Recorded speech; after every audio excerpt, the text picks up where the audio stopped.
Welcome to the after party. Welcome to the after party. Did you bring some snacks and treats? Yes, it did. I hope you got me something to eat. Maybe. Welcome to the after party. Coming to the after party. Right now. I've been waiting here all day to act like a fool this way. Welcome to the after party. Join us in the after party. Right now. Oh, chocolate and gabbing, maybe some microphone gabbing at the after party. With DJ Eric, Pagey.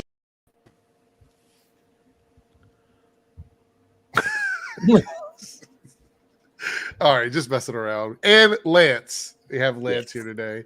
I sent an invite to Canada Graphs, but I haven't heard anything back from him. So he may show up randomly, I guess, during the stream. We'll see.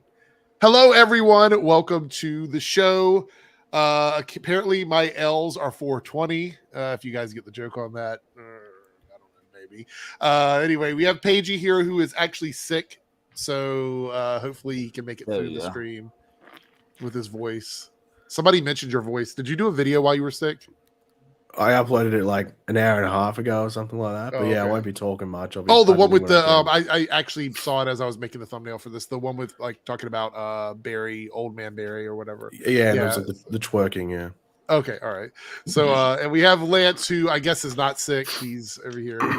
I'm in good spirits. I feel great. You actually look like a superhero right now with that light behind you. It's like you have power or something. So there we go.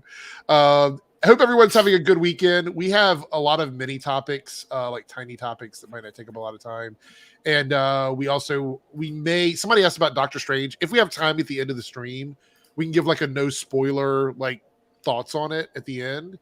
But if you want to see a spoiler review of Doctor Strange Multiverse of Madness on Monday, Lance is going to be joining me with a few other people. I've asked a couple other people to join us, so it might be a huge stream of people. So just so you know, on Monday we'll be doing that, and Pagey feels up to it. I guess he can join us on Monday as well. All right. We'll probably also talk about the Moon Knight series because the whole series is over with. We might spend a few minutes talking about that. All right, so Naruto here with a $5 super chat and a Team Airrick member. Be careful out there. The post-credit scene is already on YouTube. I've muted words on Twitter. Let's talk about this for a second. I'm glad that I saw it. I'm not going to spoil anything here. But because you follow certain trends on YouTube and Twitter, you get spoiled easily. I saw videos of really bad shots of post-credit scenes showing up on my homepage on YouTube. And I'm like, what? Did you guys see anything like that on your homepages from Doctor Strange? Yep. You did? It was literally impossible to miss. It's a good thing that I'd rather see it and go quiet. I just hurried up and scrolled. Same thing happened with Spider-Man No Way Home. The day it came out, I made the mistake of getting on TikTok. And you see no. That's the one you stay away from because you just flip up and it's done. Yeah. But yeah, please no spoilers in the chat. Moderators, thank you for your hard work. If somebody spoils, give them a timeout and remove the comment. Please do so. Pagey, did you see any spoilers pop up on your homepage? I know you don't spend a lot of time on your homepage on YouTube. No, well, I got sort of like a reverse clickbait. Because I got spoiled I'd already seen the movie, so I was lucky I wasn't in that category of people that would have been spoiled. Yeah. But I clicked on a video about a potential new footage for a Supergirl movie, and all of a sudden, the end credit scene for Doctor Strange 2 started playing. I'm like, why would you do this? The DC TV show. I didn't know there was a Supergirl movie coming out. Well, that's the thing. It apparently didn't exist, but they tried to make people think the Doctor Strange 2 end credit scene was the Supergirl new footage, which I don't know. Is there a version of Supergirl that looks like someone that was in the post-credit scene? I don't know. I don't think so. I think that might have just been clickbait. Yeah, I think it might have just been clickbaited. But I actually have some Supergirl news to talk about that is legitimate. So we're going to talk about that in today's stream as well. Oh, would you like a fun fact? Yeah, what's a fun fact? So a box of tissues for me is $2.50. Okay. How much do you think I've spent on tissues in the past 3 days? $10. I'll give you each box of tissues has 140 tissues in it. Okay. I'm going to stay with 10. I'm going to go with 10. You are right. 10. I bought 4, and I'm literally after I don't have any more. I'm down to my last like 20 tissues. Well, you could use toilet paper or something like that, I guess, if you have to. Yeah, I was surprised tissues haven't gone up in price. Everything else has. Everything else is like doubled in price. That's true. That's true. Joe Biden's America. I know, exactly, affecting Australia. All right, so I have a few things I want to address before we get into our topics. Number one is the Does It Hold Up series is finally returning. Team Airrick members, what we're going to do this time is Team Airrick members in the community tab, there will be a poll put up each month, and in that poll you'll have choices of movies that you want us to cover.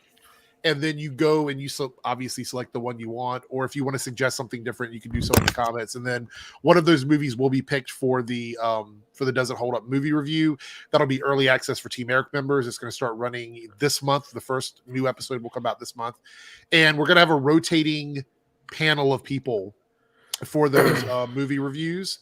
And that'll be for Team Airrick members initially, and then everyone will get it. It'll be like, I think there's going to be like a 2-week window where it'll be exclusive for Team Airrick members, and then it'll go out for everyone else 2 weeks after that. But Team Airrick members are the only people that can vote on it. So can I be in the episode where we do a Does It Hold Up on Does It Hold Up? Yeah, we can do that. Because it has been a while since there has been a Does It Hold Up. Yeah, that's true. Something else I wanted to talk about, and I'm only going to share this once, but I just thought people were asking about it, so I'm going to explain it here. There's a new feature. There's a new feature on YouTube that was in beta for a long time, and as you can see here, it's called Super Thanks, which is actually super comments. This is basically a super chat, but it's on every video on a channel, like that everyone uploads to. So after a video is uploaded, if you want to have a super comment where you can have your comment highlighted to show that you super commented, and I think it stays at the top of the chat or the comments, I think. Don't quote me on that, but I believe it does. You can do this, and you can leave a comment with a question or something like that, and it shows up in the chat as like a super comment. So that's been added to accommodate people that can't make it for the live streams, or if you watch the live streams afterwards and you wanted to contribute to the channel, you can do so that way. So anyway, it's a thanks button. I'm just letting everybody know what it is because there's been some confusion on it. It's literally just a super chat for videos, right? I mean, that's pretty much what it is. So yeah, pretty much. And I may as well plug it. It's also on my channel now. Me and Eric got it at the same time. It was weird. Well, no, you got yours first, and then did you get an email about it, or did you just? No, I did not. So you just went and had a look after I told you. Yeah, when you told me, I was like, well, let me go see why I didn't get an email about it, and then I saw that it's like, oh, congratulations, you've been approved for this thing. Maybe it didn't. Maybe it went to like your spam or something like that. Yeah, I don't know. I didn't even bother to check that, but you're probably right. It's just it's weird how the twerking society goes to your main inbox, but important YouTube ones go to your spam. Right. Also, quickly, if you are an enhanced Team Airrick member, go to the community tab and drop your social media tag, like the one you want to connect, because I've decided instead of trying to make videos, clips to go in every video for people that are part of Team Airrick members, I'm just going to put that in the info box. So if you want your social media displayed as a shout out in the info box of every one of my videos, go over to the community tab. If you're an enhanced member, there's a post about it. Just leave the tag you want there, which is Instagram, Twitter, wherever it is you want me to send people. And then lastly, before we talk about our stories, I just want to do a shout out for both Neil Adams and George Perez, two of the greatest and most influential comic book artists from, part of the 60s, 70s, 80s, and even into the 90s that shaped a lot of the stuff that we know, like, the new Teen Titans, A lot of the stuff we saw with like the Justice League, some of the Crisis. X-Men stuff, Crisis, all of that was like part of these, you know, these guys' legacies. So RIP to them. They both passed away within the last couple of weeks. I think George was today, Neil was like a week ago. So yeah, RIP to those guys. I actually got a little bit emotional because I started out as a comic book artist. That's what I wanted to do when I was in high school. I actually did everything to get to that place. I did an internship at Marvel for about 7 months back in the 90s. And I tried to do it. It didn't work. New York is too expensive for me. So I was living in New York trying to do an internship. But they didn't tell me that I wasn't going to have my own place. So I had to find an apartment with a bunch of freeloaders that didn't want to pay their rent. So it didn't really work out, but I had a lot of fun doing it. And, you know, so that was kind of my dream when I was younger, was to become a comic book artist. I'm still talking about comic books now, but that was what I wanted to do when I was younger. So looking back, they were two artists that I really admired. George Perez, like honestly, all the big DC stuff from the 80s, he always had a connection to it pretty much. So RIP to those guys. It's sad to see them go. You know what really pissed me off though was Neil Adams' Facebook page was hacked by like spammers who spam out like those greatest movie and greatest video things or whatever, and they just basically try to get you to click on these links to go to their websites. And it was hacked like the day before he passed away. So it's like his page was nothing but spam and garbage after that happened. I was like, oh, that's awful. And then they removed the page for like a week, and then it came back and it was still spammer. So I just had to unfollow it. But yeah, it was very annoying. All right, so that's pretty much it for like the intro stuff. 11 minutes. Wow. All right, John Snow rules with the $2 super chat. Deathstorm reminded me of Eclipso. Thoughts? No, it didn't really remind me. I guess the way his powers worked, but the character didn't really remind me of Eclipso. If you're talking about powers, I guess. What do you guys think? Deathstorm wasn't racist, so yeah. There we go. So no, they did not. Yeah, I can see a comparison there, but for me personally, they were not that similar. I guess just maybe powers and like horror stuff, horror elements. I guess on the aspect of like Eclipso wanted more of like was it like fear? Like he just, I get, I can see where he's trying to make the comparison. Well, Eclipso was like fear and Deathstorm was grief. So it was like two different things. They both wanted to feed on something, but it's I mean, as long as Eclipso wasn't trying to marry Courtney or anybody. The best comparison is that Eclipso was Twitter, Deathstorm was a serial killer. Right. Okay. So Eclipso was threatening a lot of people and not really doing much with it. Right. And Deathstorm was actually doing the killing. Yeah, no, not like they're just gonna explain. We're sorry that your loved ones were killed by a fire person, but it's nothing we can do about that. You know, I wonder. We'll get to it when we get to the Flash stuff. I've got a comment about the whole Deathstorm thing, but I'll save it for that. I'll have to like put it in my Rolodex of bad takes, I guess, in my head. All right, so let's talk about the first topic, and that is Supergirl season 7 without Supergirl. This is not like a clickbait story. This is coming all from this convention. Let me turn off audio for the tab. But I have one tweet here. It's like a Google translated tweet, but it's pretty accurate here. So this is from the Ultimate Crisis convention, and actually Lance has even more drama pulled up. This is juicy stuff. This is drama alert for. I'm finally doing a drama alert segment. I guess it's not the first time. You may as well make it a series. As that's I said, true. You've got the look. Okay, so they were planning, or the showrunner was planning to run the show till season 7 with what I believe 2 shortened seasons, like half seasons, like one half season 6, one half season 7. But because the cast was exhausted with dealing with everything that's going on with Supergirl behind the scenes, they just decided to merge stories from season 7 with season 6. And they had also bounced around the idea of doing season 7 of Supergirl without Supergirl. Would that have been a disaster or what? I'm just wondering. Like, well, see, it's not the first time you've heard of them having ideas to do it. Like they were going to do the same with Arrow. Oh no, I remember people were like do Arrow season. What would have been 9, but Yeah. Oliver's not there, so it's someone else. You pass the man to them. Well, then they probably would have done something similar to this. So someone on the show becomes Supergirl. Yeah, they would. They want people to. It's people calling for the Flash to do that when Grant finally admits that he's tired and is being held hostage. So, do you think the whole Alex storyline might have been trying to set up her as the replacement for Supergirl because she did get powers for that one story arc? Maybe. They even made a suit for her. Yeah, well, there you go. Maybe that might have been the way they're thinking. Yeah, possibly. Now, Lance, can you please read out some of this other drama? Because there is more juicy stuff about this story, and I couldn't believe some of this. Get ready, everyone. Lance, Okay, give it to us. So, Jesse Rath, Brainiac 5, said that during the last few seasons, the entire regular cast had to work every day with no breaks for an entire year. That's one. Oh my gosh.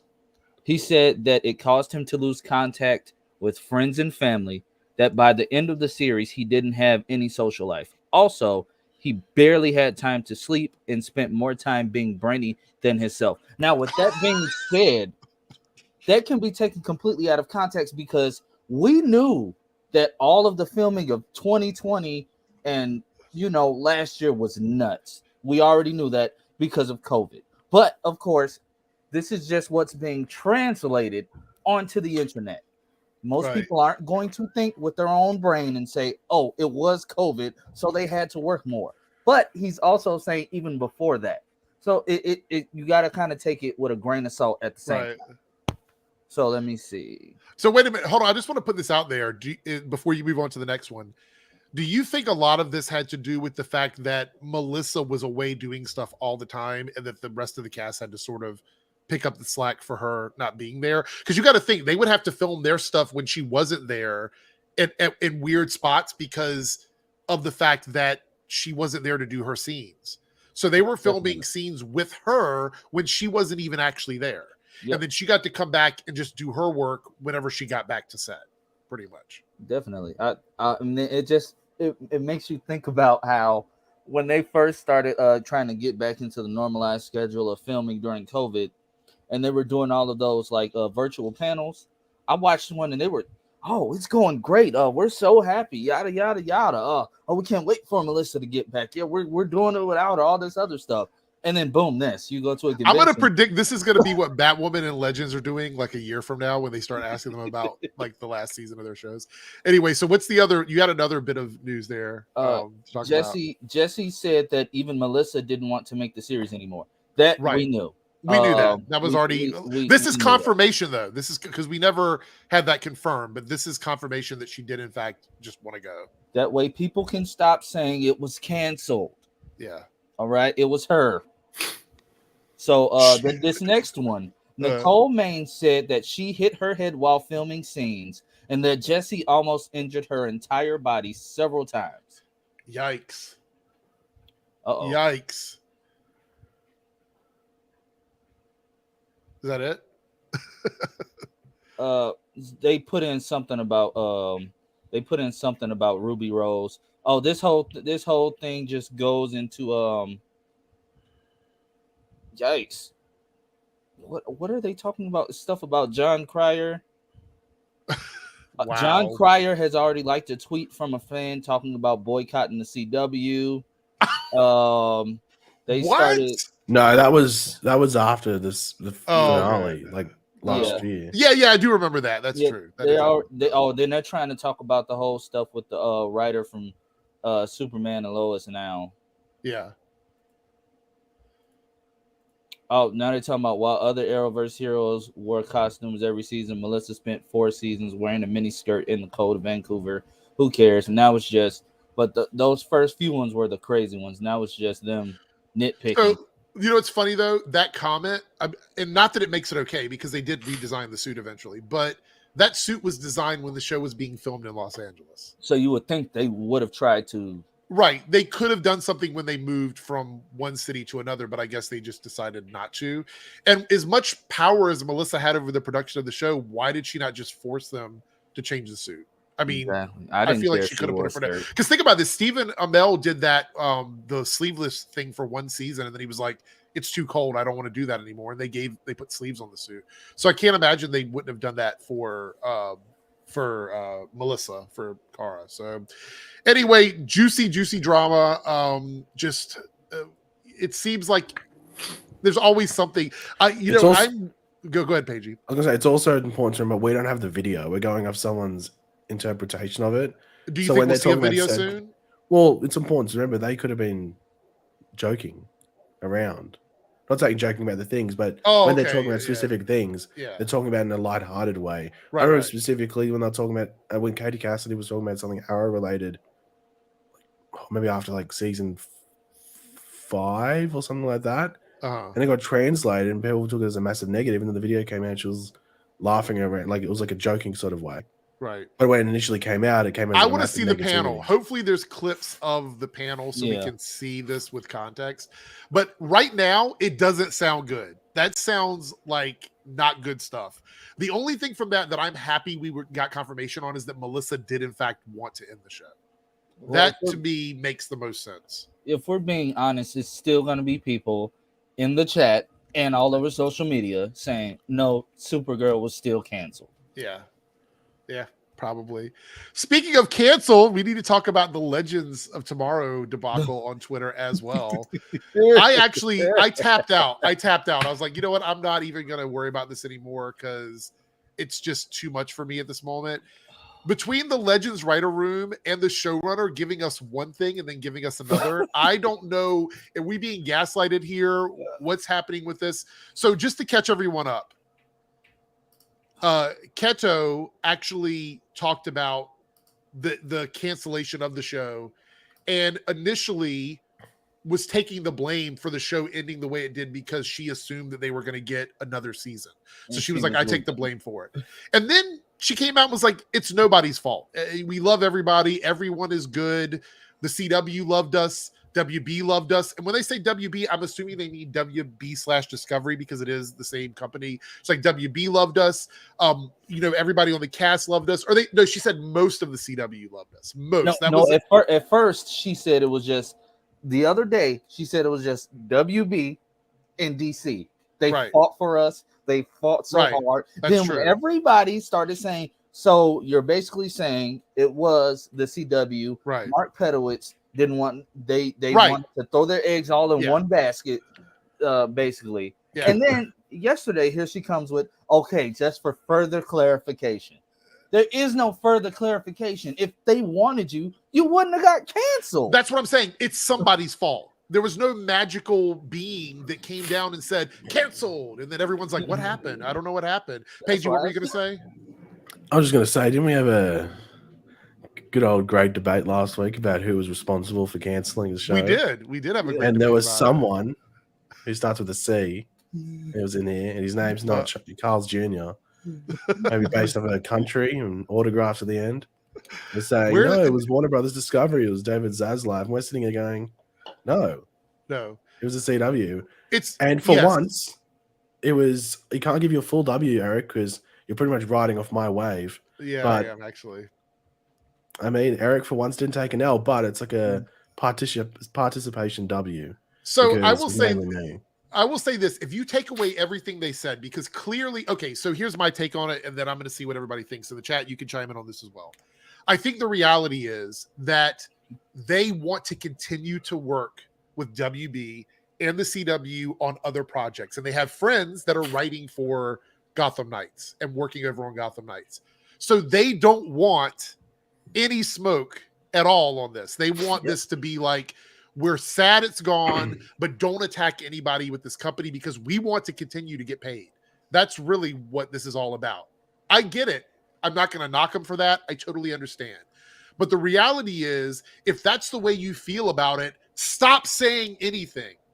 Like, just stop saying anything at all. Because the problem is Every few hours, we get another update from either the writer's room or from the showrunner or from somebody who talked to somebody's cousin whose sister's brother was working as a PA on set that said this about it. Like, the reality is that if WB fought for them, if Warner Brothers fought for them, if everybody in their circle fought for them, and most of the CW fought for them, that means there is someone at the CW with their finger on the button that canceled the show. Somebody over there made that decision because they used most in their initial tweet about this when they came back and said this.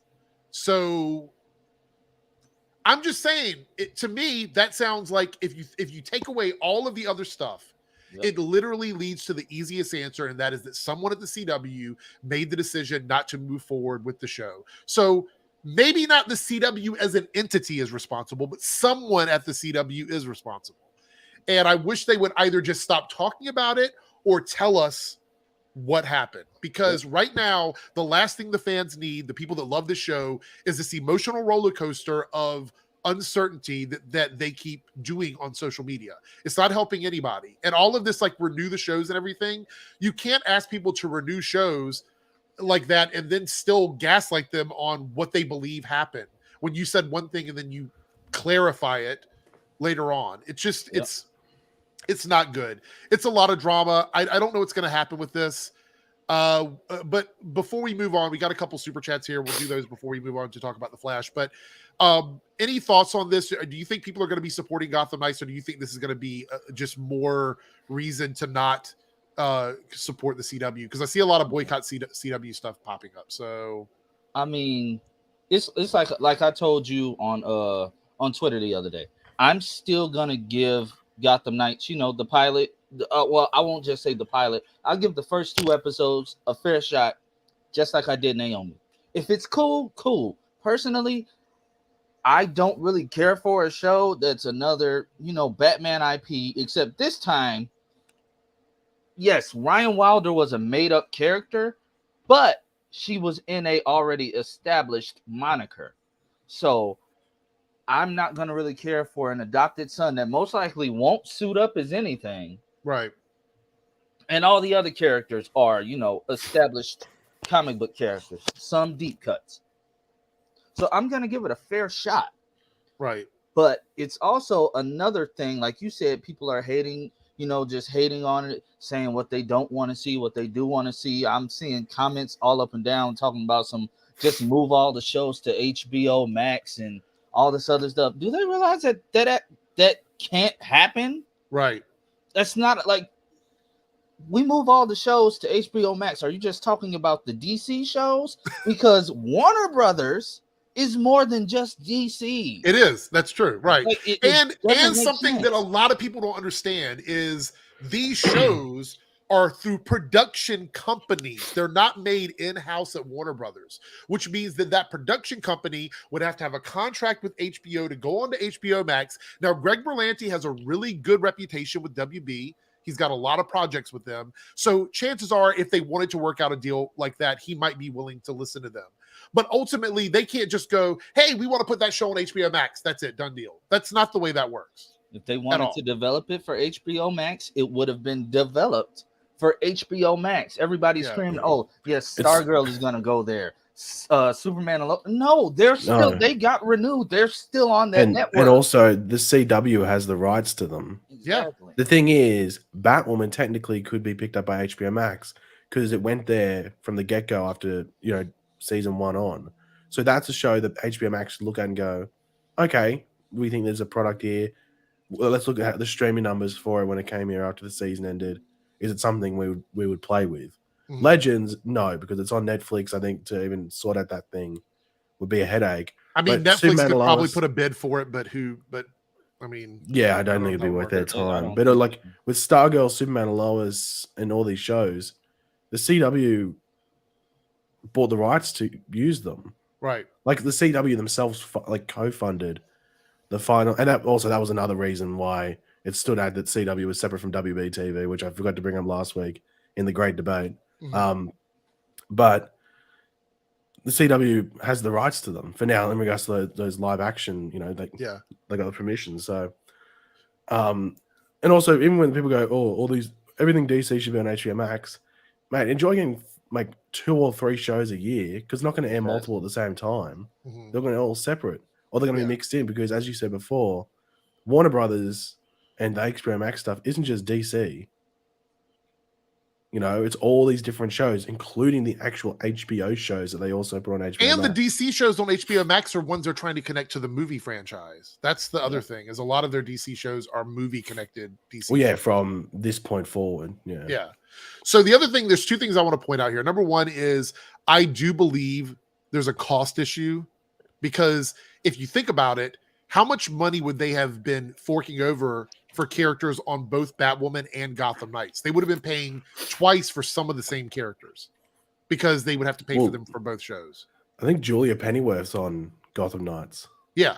So they would be paying for the rights for double sets of characters for both shows. And I didn't think about that, but I'm like, that makes a lot of sense in terms of like the money issue. Because by the way, also I want to address this. Somebody on one of my videos was saying that Lance and I last week were trying to say that the CW was racist or something like that because of what happened with Batwoman, that was why it was canceled. And I was like, I can't speak for Lance. I'm not going to put words in Lance's mouth on this, but for me, that's not what I said. Matter of fact, at the end of the conversation, I said, it is all about money. Yeah. It is all about money. My issue with the social side of it was that they took advantage of groups to promote these shows and act like, oh, we're all about this. But at the end of the day, they're all about money. That is what I said. And then Lance was just giving a personal story about his household and his life. Like, I don't think you were trying to insist anything about them. I'm not saying that they were racist at all. I mean, it's the CW. The slogan is literally "Dare to Defy." So they just made. I even said it came down to money. They didn't want to pay for 2 Batman IPs, Right. so they put all of their eggs. They put all their money. They're gonna say, "Oh, Gotham Knights. We ran Batwoman for as long as we wanted it to. We're not gonna pour any more money into it." We think they ended on a way where it could. I honestly, I wouldn't be surprised. The DVD came out. I don't know how legit the box art is. It says 3rd and final season, but I would not be surprised if on the final episode they cut off that cliffhanger. On which one, the Batwoman? Yes, I wouldn't be surprised if they cut off the cliffhanger of the little whatever that thing was. Yeah, I would not be surprised if they cut that off. Yeah. So they got all their money for it. The thing is that my issue with, and this goes into that comment as well, and this is why I have an issue with any shows moving forward. Once a network or a streaming site or whatever shows me, like Netflix did, that it doesn't matter how well received a show is or how much people love it, that you can invest 4, 5, 6, 7 years of your life watching a show to not get a conclusion if the network just decides they don't want to move forward with it. And there's a loyalty thing for me there. I get it. Again, it's all about money. I'm not disputing that. But from the fan side of it, for me, why am I going to invest a bunch of years watching a show to not get a resolution from our characters? Why would I do that? That was my issue. So if you're introducing me to Gotham Knights and you're going, look, it's a new show, diverse, wide array of cast, a lot of different characters, it's going to be a lot of fun. Why am I going to believe that I will ever see any resolution for that show if you're willing to cancel something like Legends after 7 years with no wrap up on their storyline? That's my question. And that's what makes me apprehensive to jump into anything new at this point with the CW.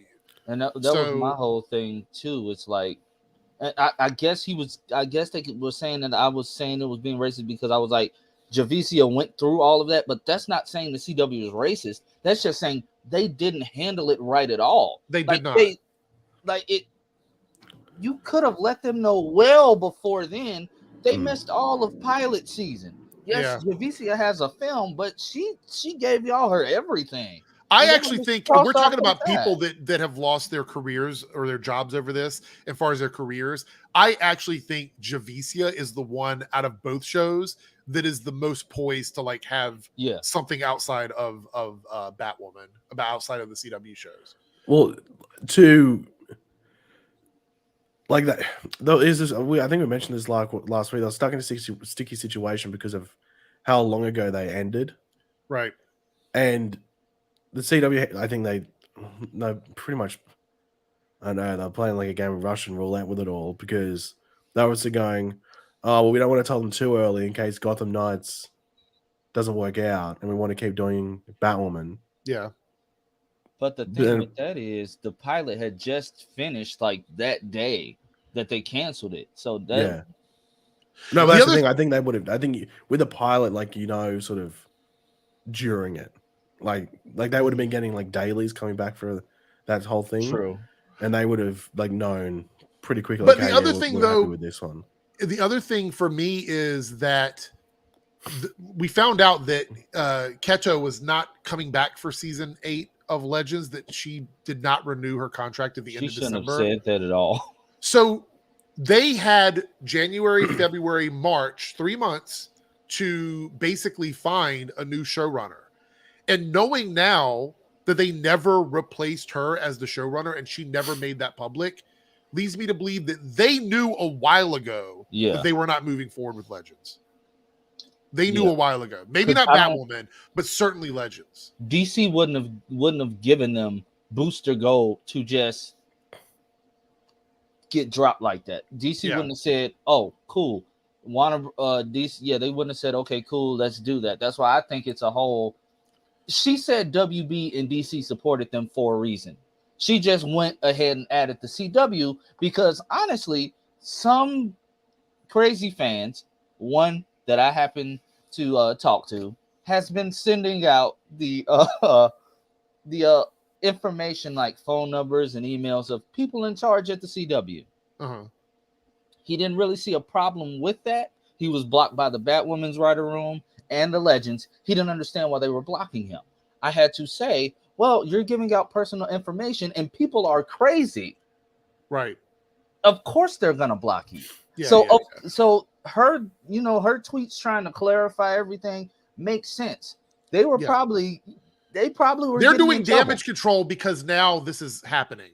And that's why I said the CW's fault at the end of the day. They're bringing this on themselves. But I will say this again and again and again and again. When it comes to people involved with production, whether it be actors, writers, directors, you never, ever go after them personally over these TV shows. Yep. You never do that. There's no reason to do it.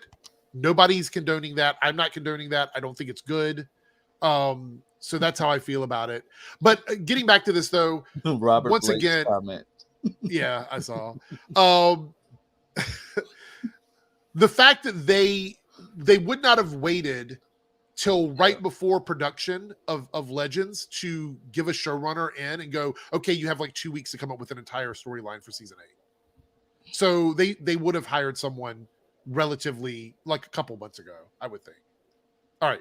Let's move on from that. We spent a lot of time on that drama. Staggervore here, 499 super chat. Stephen Amell recently expressed interest in returning to the Arrowverse in some form. Could he possibly return as Earth 16 Oliver if the characters are alive? Why Earth 16? Am I missing something with this? Not that have we ever been to Earth 16? It's the old man Oliver. Oh, okay. Like Baby John goes to in Crisis. I don't think there's any like those Earths are not the same anymore. After Crisis, like we don't know what Earth is what anymore. Based on what the CW is doing right now, I don't think Stephen Amell is a priority for them at the moment, unfortunately. Unless they do something for the anniversary, which I honestly don't trust them to do. Pagey, here we go. You fan the flames of this anniversary video here. I don't. I wish I could go back. I wish I could go back in time and slap myself across the face. No, Pay. Even before you said that, I was honestly thinking they were going to do something big because they haven't been able to do anything. But I don't trust them like that anymore. Yeah, so, I don't trust them at all anymore, honestly. Which is why I like anything could happen. When people were like, "Oh, are we going to get a season 10 of The Flash?" Like 2 months ago, I would have been like, "Yeah, absolutely. There's no way they won't do it." Now it's like, they're going to tell Brent, the boots were too expensive, so we're just cutting it all together. Oh, geez.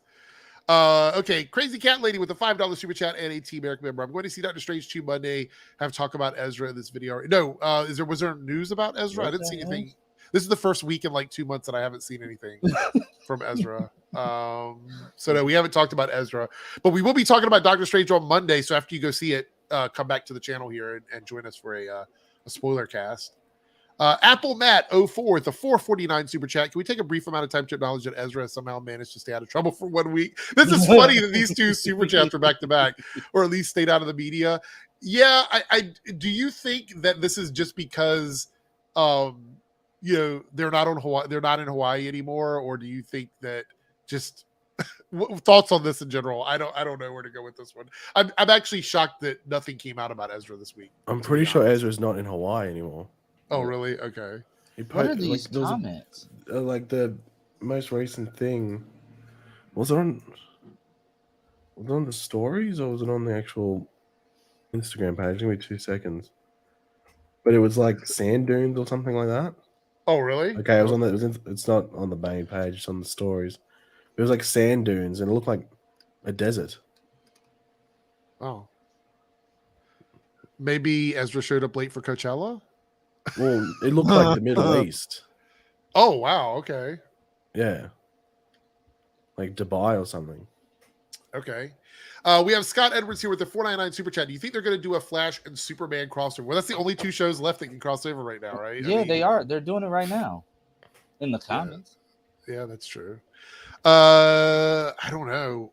So we do know one thing to sort of look out for is at the end of Superman and Lois season 2, they're somehow going to address how the shows are connected, but does it even matter? We lost 50% of our Arrowverse shows. So, well, to be honest, they never said the entire Arrowverse. They said Flash and Supergirl.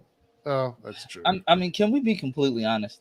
Danny Nicolette could be very well talking about Fast Track being the special guest. All right. That's what I thought too. I didn't include that in my video about it, but I thought that that's a possibility that Fast Track. But was Fast Track a character from season 1? That's the thing. I don't remember if she was. I don't. Did think she say it was a character from season 1? No, someone came out. No, Eric's. I saw your video, Eric, and I was like, oh, Eric misinterpreted information and combined it. This character in the finale isn't someone from season 1.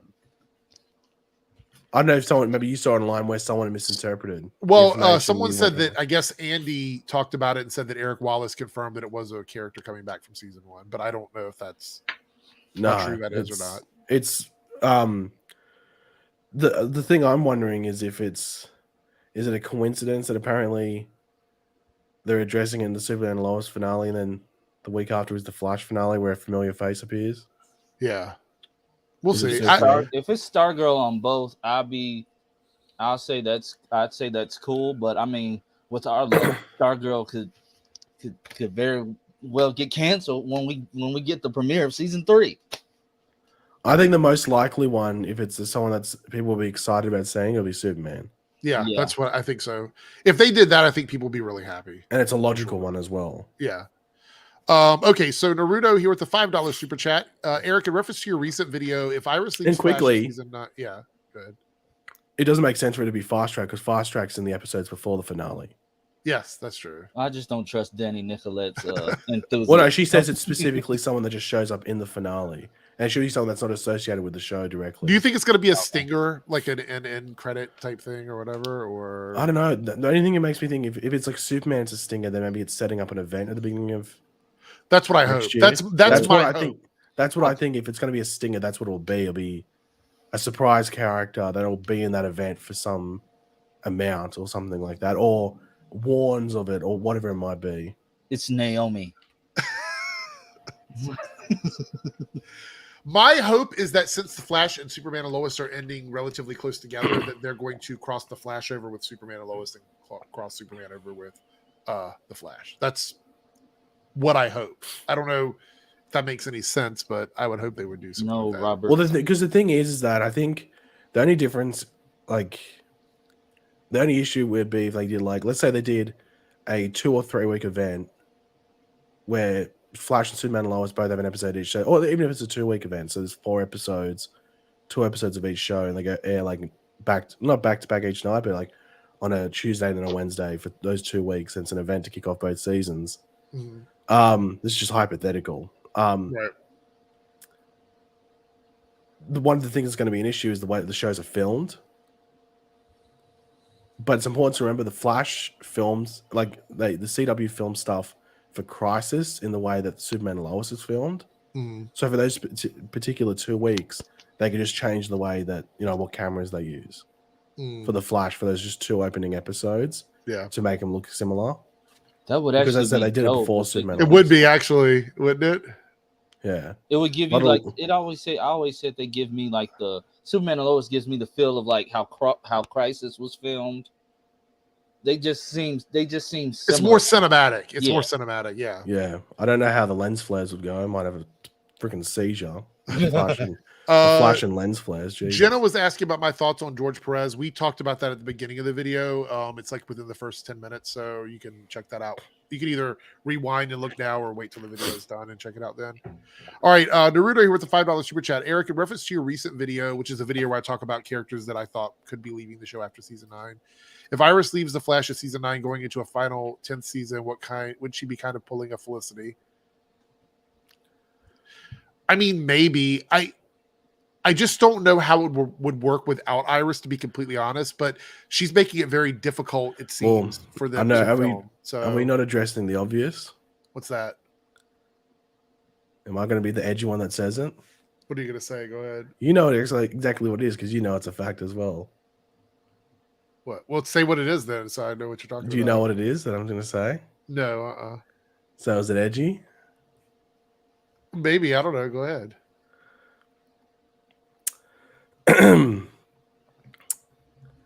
Well, our season 8 was amazing,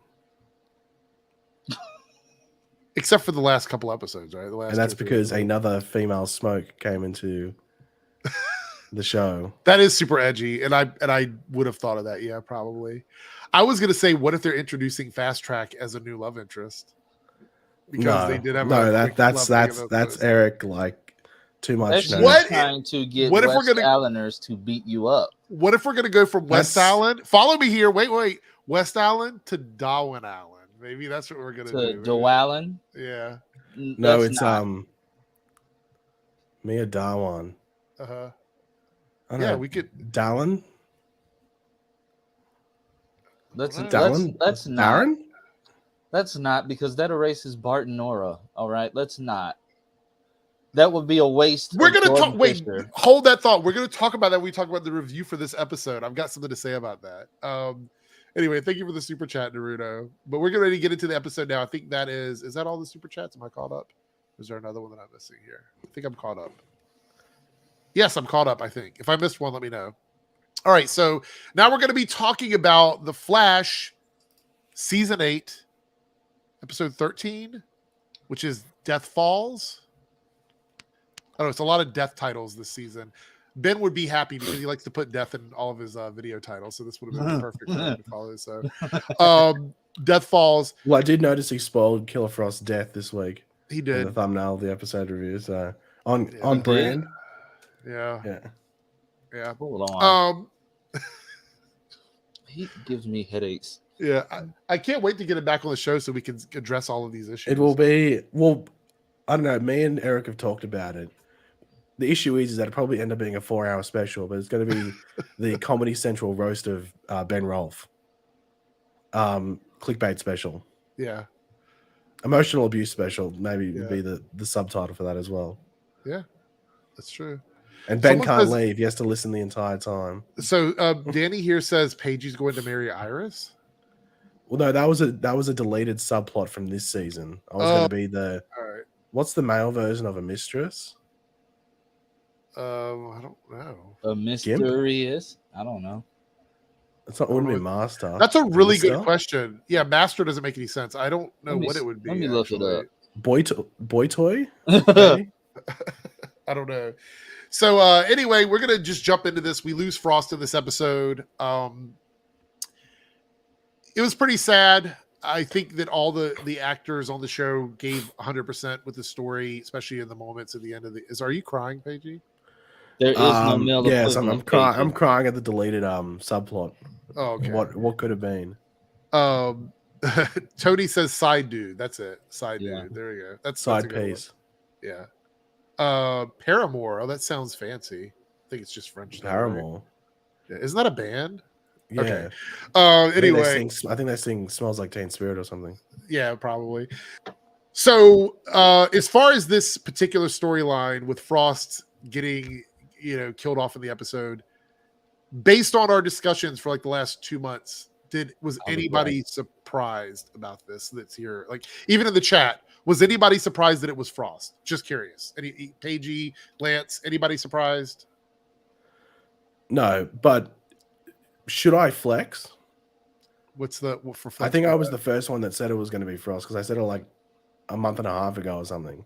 I think there's video evidence of you saying that. Yeah. Probably. And it was just based off the fact that there had been no filming. Yeah. Most of the chat is saying no. They weren't shocked at all. It just made sense. I mean, after we talked about it, who would be expendable on the show and who's more there's no one more expendable than an actress or actor who's playing this two different characters. Two roles, yeah. Just get rid of one of those characters. It's like I'm glad it wasn't Caitlyn though, because I thought for a second maybe it could be Caitlyn, but then I thought no, they're not going to do that either. Well, it's like with Wells, like he was always the expendable character. Like Giovanni says he was shocked. Yeah, but Giovanni always says the opposite of what he actually means. So I guess that begs the question: what's next for Caitlyn as a character now? Because there's no more Frost. There's no love interest right now.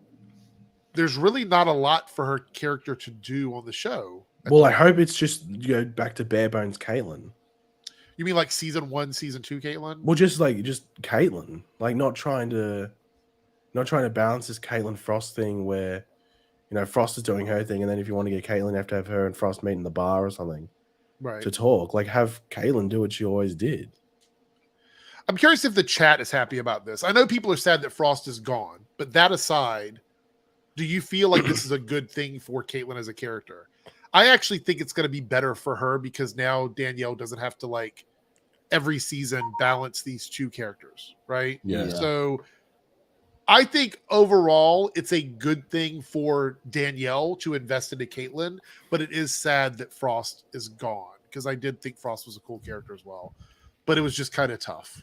All right. Next thing I want to address is I've seen a lot of people on social media saying that there's a lack of story for Barry Allen in this graphic novel. Agree or disagree? I agree to an extent. Okay.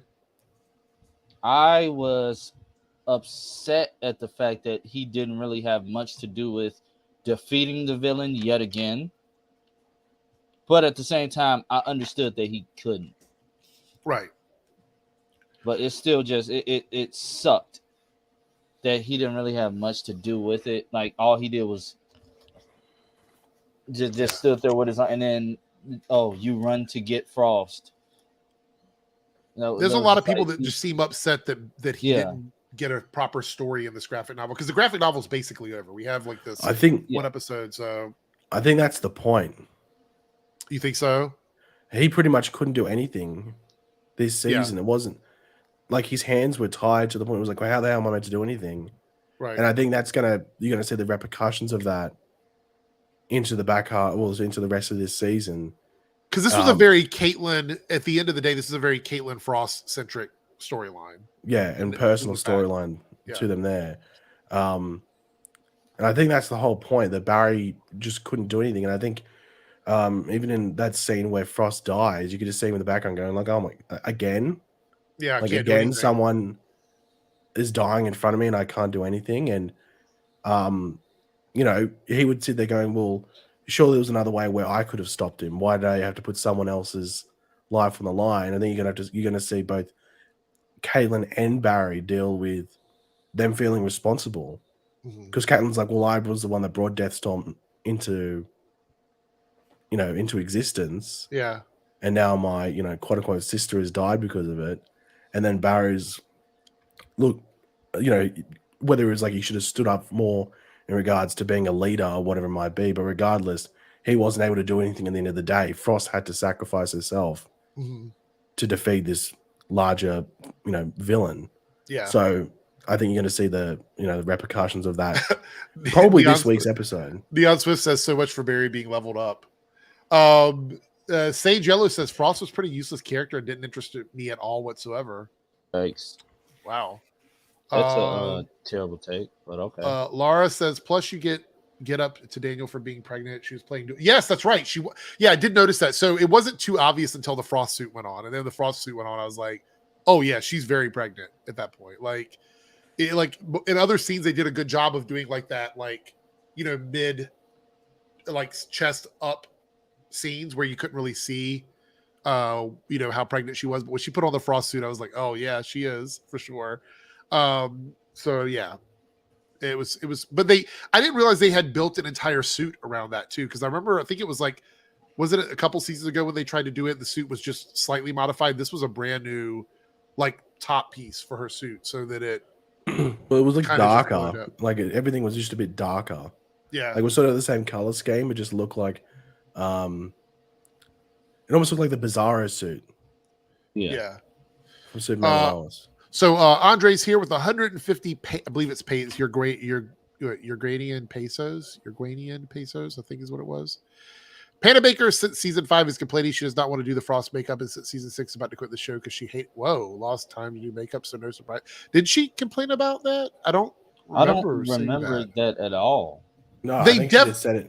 I think she said it used to take a lot longer to put the frost makeup, but then they managed to bring it down to like a third of the time. Yeah, it's just basically a wig now with a little bit of makeup, like a white makeup and blue lipstick. I think before she had to wear because I don't think she wore contact lenses now.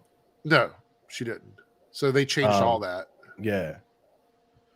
Yeah, I wasn't too happy about them, like kind of, I don't want to say dumbing down Frost's look, but I got it. I understood. Like, I get it. But I wonder if when Danielle signed up for the show, if she ever thought she would be doing this. You know what I mean? Like the two characters, and because if you think about it, there's a lot of heavy lifting on the show playing two characters.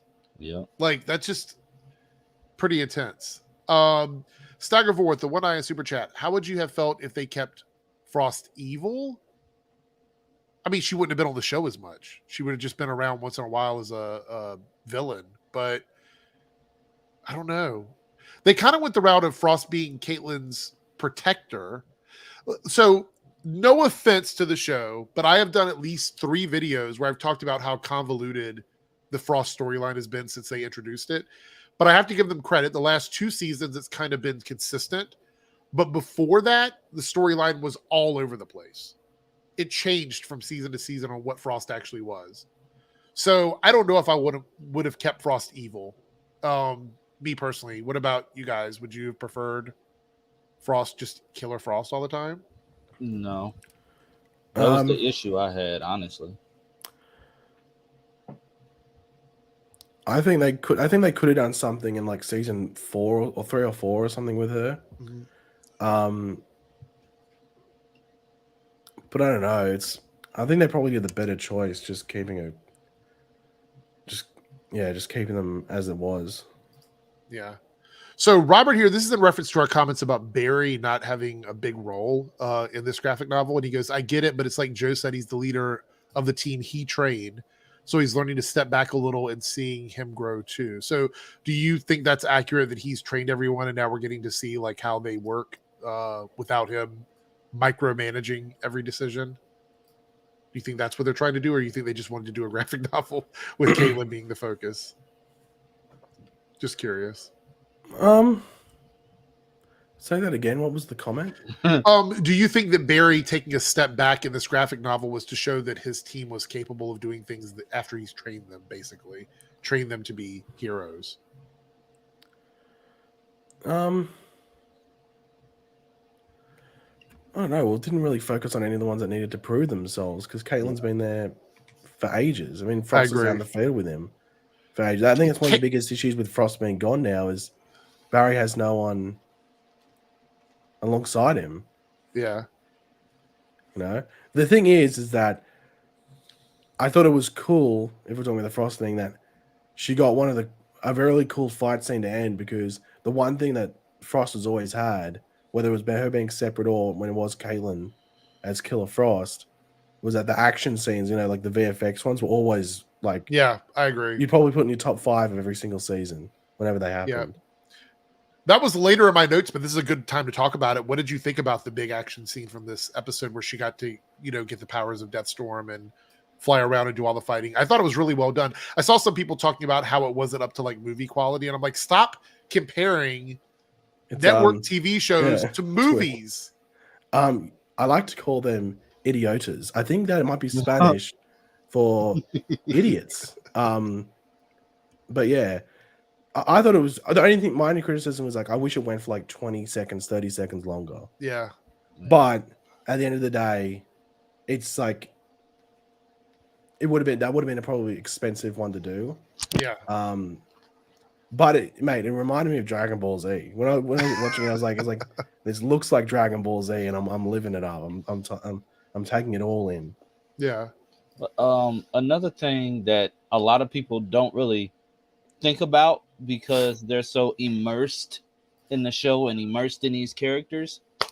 There was really hardly any type of CGI fighting this entire graphic novel because one, Deathstorm had to at least look halfway decent every time he was on screen. Yeah. And if they used majority of the budget with Barry trying to run around and throw lightning and fight this thing, that would have diminished the final fight between Deathstorm and Frost. Yes, it was short, but money.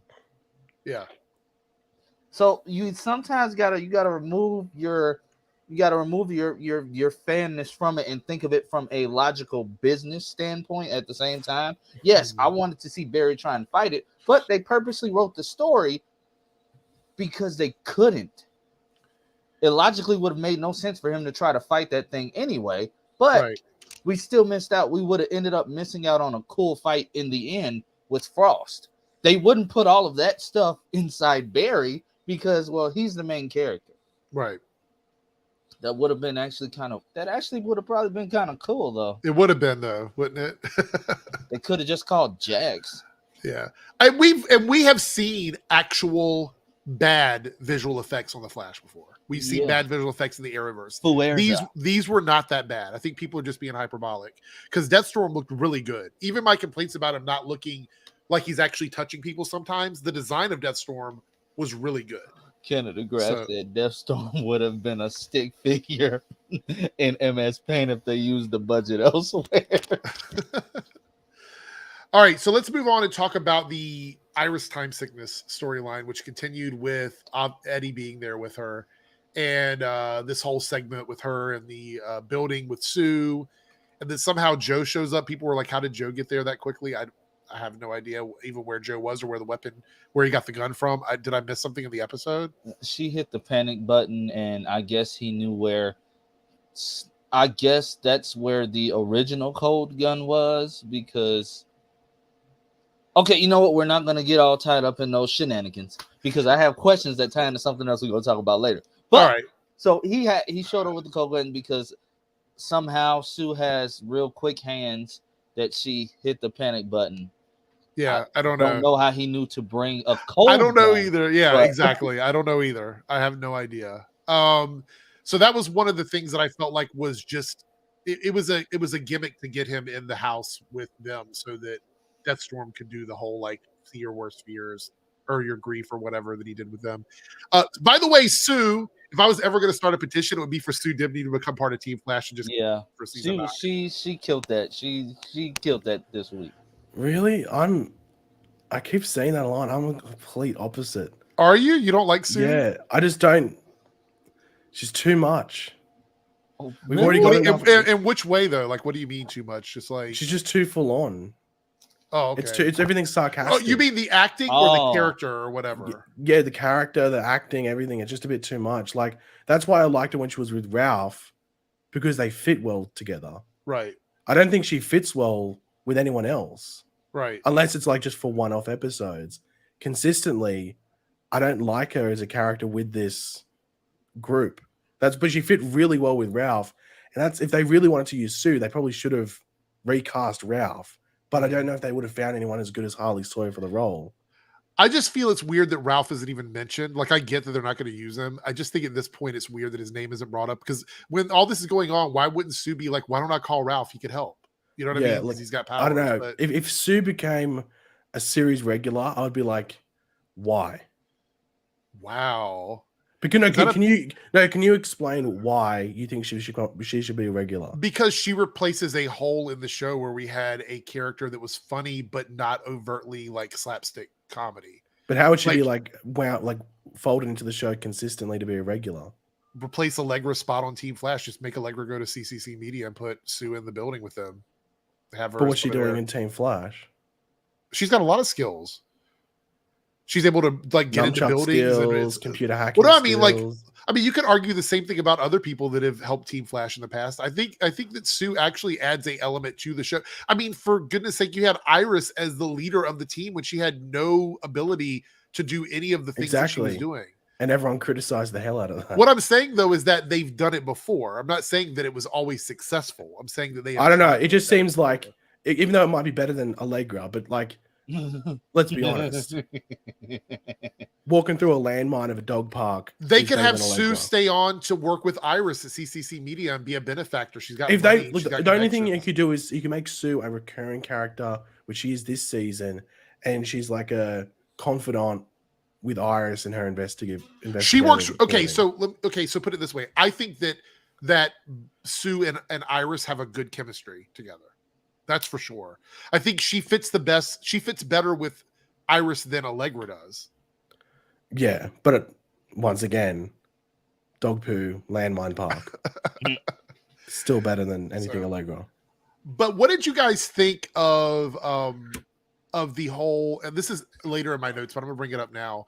How do you feel about the characters of like Eddie and Ronnie being used the way they were? Is this what we wanted for them to come back, or is this like total like bait and switch from the tease of the season? What do you think about this?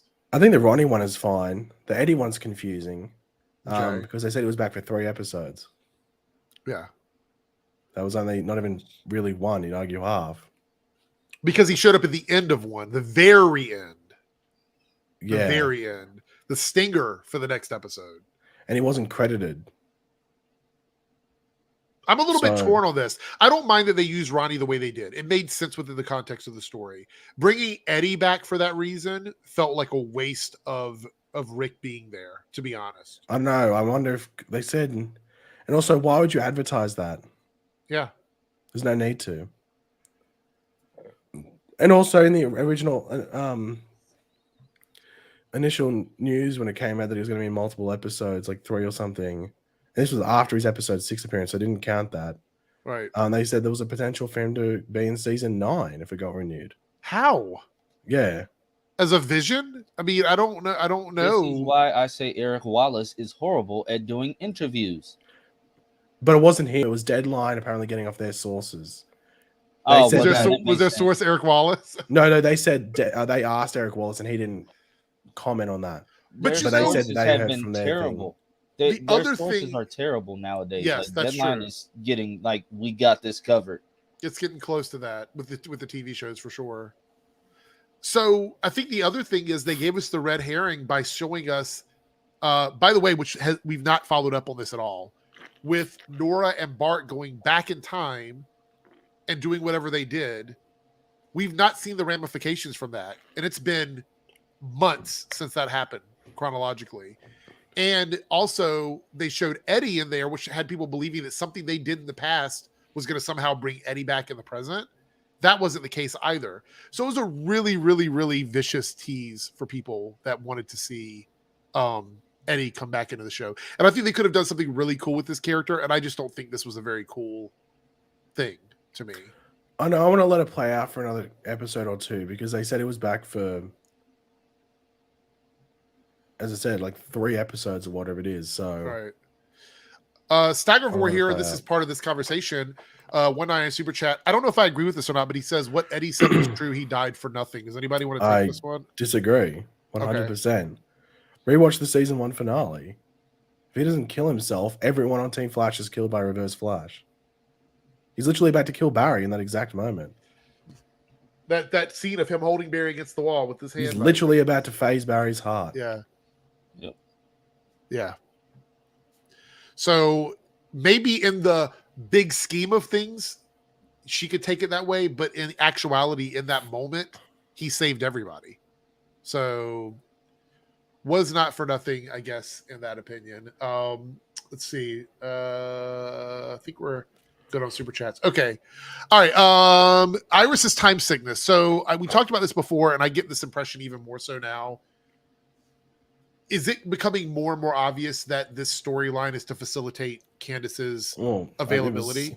It was 100% clear last season. So this season, it's like, oh my god, it's like, I don't know what you would call it. Did you see the Avatar 2 trailer in theaters? No. Oh, I thought you saw Doctor Strange. They didn't show that trailer in front of Doctor Strange here, so. Well, it looked as clear as that. Okay. I felt like now it's yes. Yeah. So here's my question. And this, before I have hesitated to put any blame on Candace for the way the storylines are done for Iris, because I felt like she was just doing what was expected of her from the standpoint of like showrunner, writer, director. Candace do this, she did it, she nailed it, then she would go back to Los Angeles and whatnot. If her availability is not coinciding with the storyline they want to tell for Iris, because clearly the CCC media setup was going to be a bigger deal, obviously, because they set up that whole thing with Allegra and her assistant and all of that. They were setting up some sort of storyline where we were going to get more at CCC media. But that's kind of gone. And I don't think we're going to get much more from it now, because Candace is going to be gone for 4 episodes. And the next graphic novel is going to be 6 episodes long, 7 episodes long? How many? 6? How many is it going to be? Okay, so it's going to be very short is what I'm getting at. So she's going to be gone all the way up until at least the penultimate episode. Yeah. So whatever storyline they were trying to give Iris, which for once, I'm going to say this again, the CCC media storyline was the best thing they had done for Candace in years. It looked really good. I was totally committed to it. I'm like, okay, so she's got her CCC media stuff. Allegra's going to be over there. She'll still be interacting with Team Flash. It'll be great. We're going to get a legit storyline that's going to feel like Superman and Lois, where they're able to do their own things. And then it'll lead into something at the end where they're both connected somehow. That is not what happened. And now I'm wondering, did they have to change it because Candace did not want to work and do as much stuff as everybody else on set? Is that what's going on? Is that really what's happening here? I don't know. Maybe. It feels that way though, right? Am I not the only one seeing this? She's not interacting with anybody. They gave her that storyline and she was interacting with people in the office with a few people. And then she's been off with just Sue, and then Sue and Phantom Girl, and then Sue, and then Joe, and then a scene with Barry. She has not interacted with more than 1 or 2 people the entire season. I mean, I would have said the same thing, but we're thinking of it as, and I had to sit down and think about it like this. Okay. We're thinking of this storyline as the proper beginning of season 8, but she did interact with the normal amount of people well before, like in Armageddon. That's still season 8. Yeah. When we came back, we had the Barton Orr episode where Candace and Grant had time off because they filmed nonstop for Armageddon. Yeah. So I don't count that against her. So. That was rightfully deserved. The episode after that, she did leave. But again, that was another interlude episode. Right. So when the proper storyline started, that's when they started giving us, the little clues and hints to, the time sickness ramping up. Uh-huh. I honestly think she probably just, I mean, she's interacted with other people, but now they're trying to make this storyline, like you said, they're trying to make it fit. So people are, incessantly kind of overreacting because they're forgetting she still interacted with everybody before everything got all messed up. Before the whole time sickness thing got worse from Reverse Flashpoint, she was interacting like normal.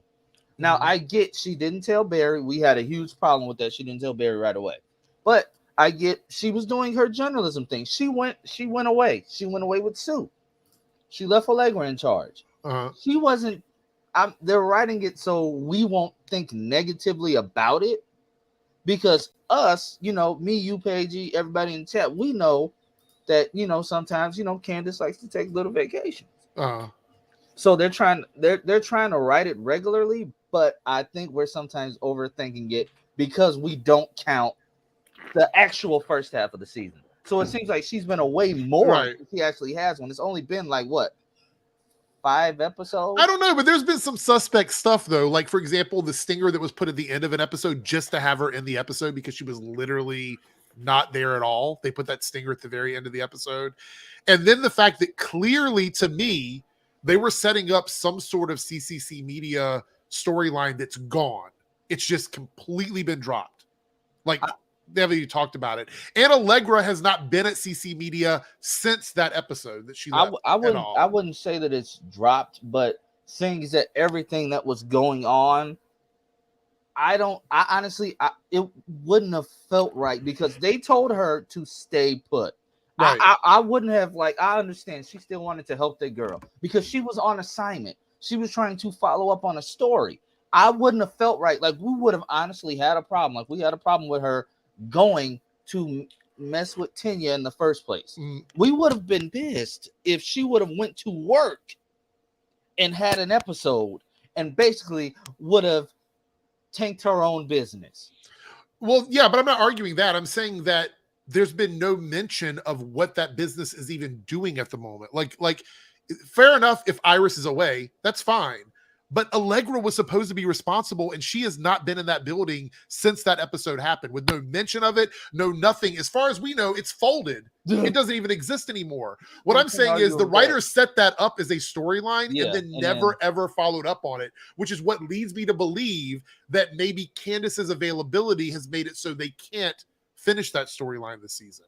That's my only reason for that. But it might not be that. It might be something completely different. I'm accepting that, because I hear what you're saying, but at the same time, like the whole this is the exclusive. I got sent a picture of Canada Graph's camera, so this is the exclusive reveal. I'm not going to say how much I paid for these exclusive photos, but I was in a bidding war with Deadline and TV Line and Variety. But I won the bidding war. Oh my god! Wow! What the hell? Is he still on the stream? Please tell me he's still here. He actually got a link. He got a link to join us. He didn't jump in. I sent a link over to him. So wow, it's funny because because the people actually be asking him about exactly. I was like, leave the man alone. He's doing so the best he can. I think, Lance, what we're gonna have to do is we can speculate about this, but we're gonna have to see with the last graphic novel into the finale if we ever step foot in CCC media again, because that's we know they're still publishing stuff though because of in the Steel Force episode. I mean, Iris has found who's running the place though. Like they don't have a boss. They don't have an editor or an assistant editor. Both of them are gone. So I don't know who's running CCC Media. There's only like 8 people in that whole building. But we have to give them credit. They have a great they have a great selfie of Zoom, looking menacing. A great selfie. I don't know how they got that close.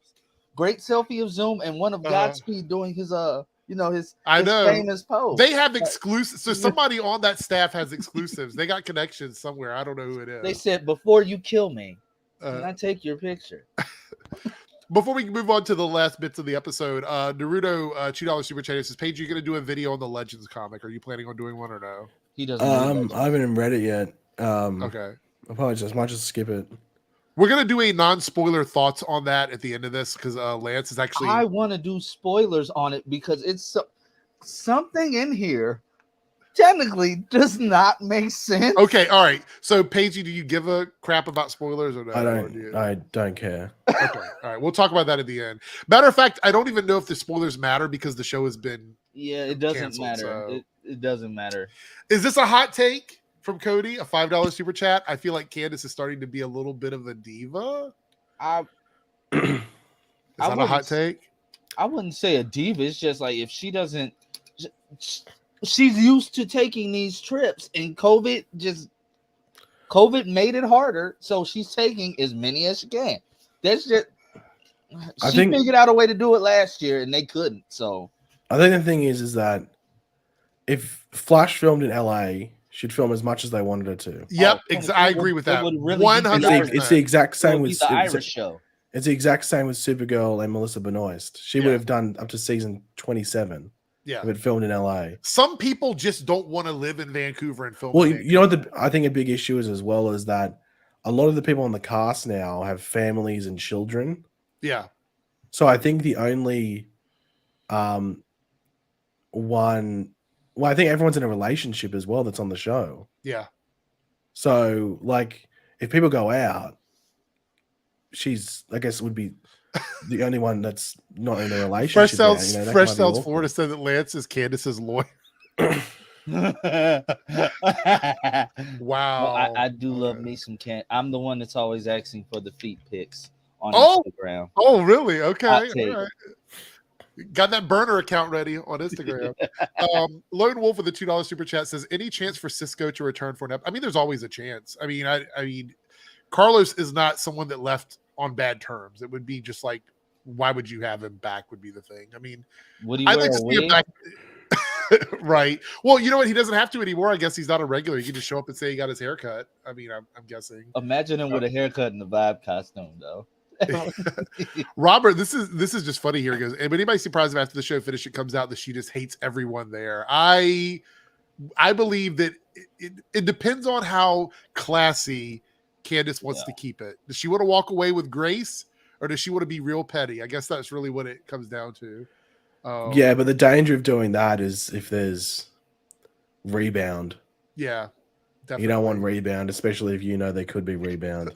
Hostile takeover by Tiffany or Tammy, talking about CCC Media. So she's going to come back and somebody else is going to own the company. Krista here, 1 potato, 2 potato. That was in reference to your photo that you showed earlier. You mean camera? Yes. Yeah. And B. Allen Hardy says all her friends won't be there anymore. A lot of her friends were on other shows, and those shows are no longer being made. So What's on your shirt, Eric?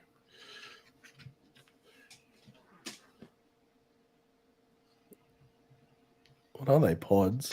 do you recognize it? No. Is it Xenomorphs? It's the base models for the androids on Westworld TV show. At first I thought it was a 3-headed blue eyes white dragon, but No, it's Westworld. If you've never watched it, most people wouldn't get it. okay. Now, what shorts are you wearing? Blue shorts. There's blue shorts. Okay, now what socks are you wearing? No socks. I have on my Crocs. What foot reveal? Oh, talk about an OnlyFans leak. Talk about an OnlyFans leak. Don't sell those, people. Don't Wait, put what those are up you on wearing on your social media. feet? Crocs. Not flip flops. No, they're Crocs. Not Crocs with socks. No, I don't do that. I do have some slides, but yeah, there we go. All right, moving on here. How do we feel about the haunted house aspect of this episode? I thought it was pretty good. But the thing is, most of us, including the people in the chat here, did not feel the effects of it because we pretty much knew that Frost was the one that was going away. So I think for casual viewers, it probably worked a lot better. Would we agree on that? That if people that don't watch every single thing that comes out, they probably were a bit more concerned, right? Think so? I think they did a good job throughout the episode. Like if you didn't know someone was dying in this episode, I think they did a good job. Or like if you hadn't like we talk about and everything like that. I think they did a good job making you double guess whether it was going to be Caitlin or Frost Yes, that's true. that was going to die. So I think as we talked about, like probably like 95% of the audience that watch it, they would have been back and forth like, well, wait, who's going to die? Is it going to be Chester? Is it going to be Allegra? Is it going to be Yeah. Cecile? Like, yeah, basically. All right. Before we do any final nitpicks of the episode, are we happy with the conclusion to the Deathstorm storyline? Do we feel like it was a good wrap up? How they handled it? For the most part, yeah.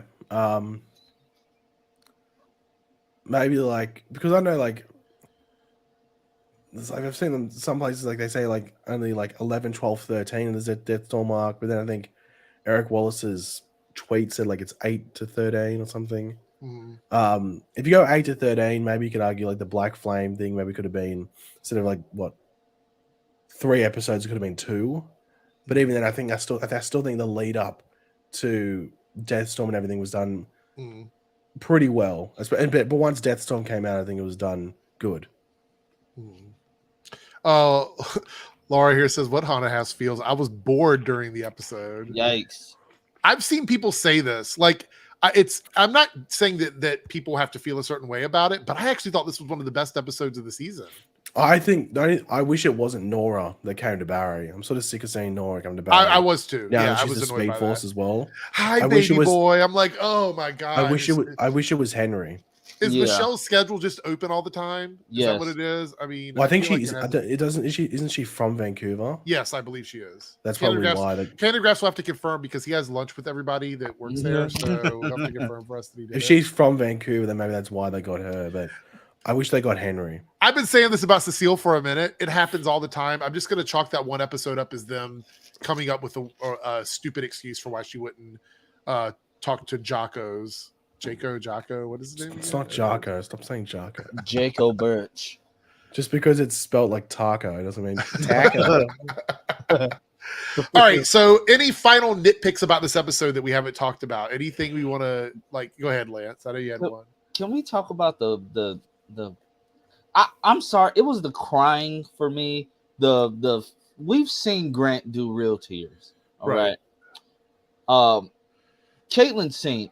Danielle, I appreciate the emotion she was putting forth, but it kind of looked like she was trying to take a poo to me. You're talking Caitlyn, Danielle? Yeah. It was the fake crying, so it made it feel it was a close up like this. Yeah. I saw like that. So it's like I appreciate the emotion that everybody was putting forth because they were sad they lost a teammate. But I mean, my wife said it best. It would hit me more if we literally weren't going to see that same face at the end of the episode. Right. Like, it would hit harder. Like, with Wells, yes, we would have seen him. Like, Wells hit. Like, that hit. Because it's like, we don't know if we're going to see him. Well, we knew we weren't going to see him on a regular basis. Even when HR died, that hit harder. Because it was real tears. You felt the emotion. You felt what they were. To me, I felt what they were trying to do, but it didn't like. Do you think if the actor was leaving the show, then it would be more impactful? Like if we were losing Danielle completely? Yeah. Okay. It was just weird, but I get it. But it was weird to me. It would be time. It'd be literally time. Like I remember reading a thing about. It might have been the season 1 finale. For Grant to do that scene with his mum in the thing, it took him ages for Grant to cry to get the emotions right. And obviously you can do fake tears, but fake tears don't work a lot of the time because they did the fake tear with Frost and it rolled down like directly from the middle of her eye. That's not how a tear works. Right. A tear rolling from the corner of your eye down your nose. That's when you know someone's actually crying. So if you want to watch you'll see there's a lot of fake tears on anything, even movies as well. They put those little drops in your eye, and then you're like, and they do it, and then they quickly, and then you pretty much blink, and the tear will come out, but it'll go directly down like the middle of your face, and that happened with Frost in this episode. So it pretty much comes down to time, and also the fact that they were in that group setting. There was no way it was going to be real tears. The issue is that they should have just had Caitlyn. Just cover her face. Yeah, that was the easiest way. It's really hard for, and it was the way she was leaning down. Yeah, it was like, but it's really hard. I just thought about this, Lance. You brought up a good point. Like, it's really hard for even the cast to get sad about losing a character when the person is literally still going to be there next week. Like she's right there in the room. Yeah, and it made it worse because nobody hugged Caitlyn until Cecile just. Well, said, that was really bad. I don't know who. That was really bad directing. Yeah. Yeah. Well, I know why. It was Cecile as well. Allegra and Chester didn't even know how to hug. Like there's the awkward chemistry between them. It's like they were. I might have to lower my score down to a B. I gave it an A because I really I have to lower it down to a B. It was the final scene for me. I'm like, Okay, Allegra and Chester just look weird. Barry and Iris, Grant's just making the ugly I'm sad face. And I'm like, nobody hugged Kate. She's the one that like she literally lost a part of herself. And all of you guys are letting her just sit there on the floor. Like, where did Mark go? You know, if I were Caitlin, I would feel a certain kind of way because look how they treated her before the whole Ronnie thing, and then look what happened to her after Frost died. It's like she not only lost what she thought was her husband coming back, but she lost her sister too, fighting against her fake husband. Yeah. Like, yeah, it's bad. I also felt bad for Barry too, though, because like Pagey said, I don't think this is the first time where he's lost somebody to. I wouldn't say this is. I would consider this a like his first natural death, right? Because her body just couldn't take it, so it was her body gave out. So it was a natural death, and this is something that no matter how fast she ran, and she lost her new boyfriend over this too. She was working with a boyfriend too. So no matter where he ran her to, she would. I mean, I would have. Why didn't you just take her to a hospital? I'm sure they could have figured something out better than trying to jog a just woken up Caitlin on what happened because you didn't run the plan by her at all because she was being overtaken with ghost grief. Yeah, so I may have to lower my score to a B. I think I'll go to a B. I gave it like a low B, but it's still I like the episode. It's just the ending just was weird. All right. Well, while we discuss this super chat, in the chat, give your score on this episode of The Flash from 1 to 10. What did you think of it? Did you like it? Did you not like it? And, you know, all of that. Last thing about The Flash before we talk about Superman and Lois. Lone Wolf with the $2 super chat. Is the Thawne the next arc or is there a middle one? Is there another interlude or is it going right into the next graphic novel? Four interludes, yeah. Okay. So one that's about Allegra. That's the last one before the and it's they called it a bottle episode, and they had to film it very quickly. So that'll be one it was 1 day less than the normal. Yeah, so they have an 8-day shoot. They filmed it in 7. Yeah, that's usually why they would have done a bottle episode.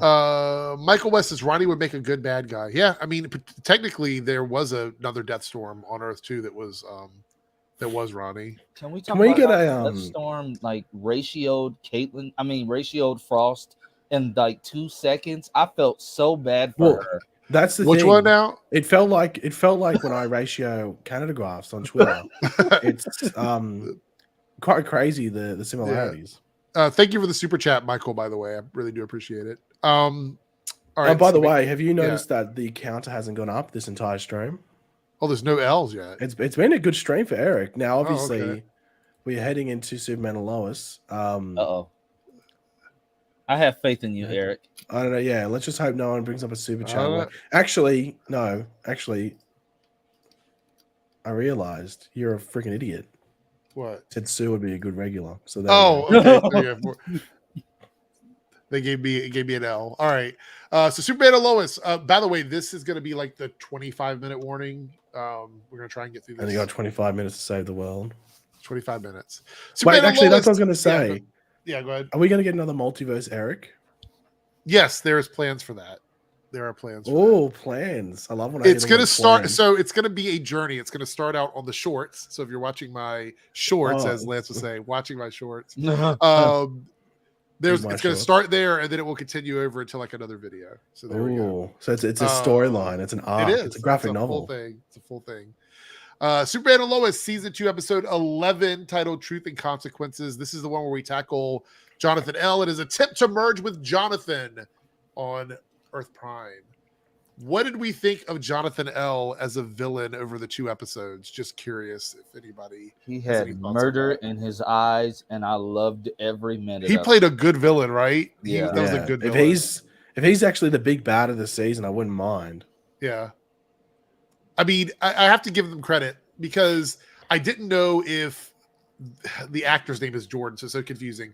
I didn't know if Jordan could pull off both normal Jonathan and Jonathan L. Because they're two very different. It's pretty funny because his last name is Elsas as well. Yeah. Or something like that. So you could shorten it to L.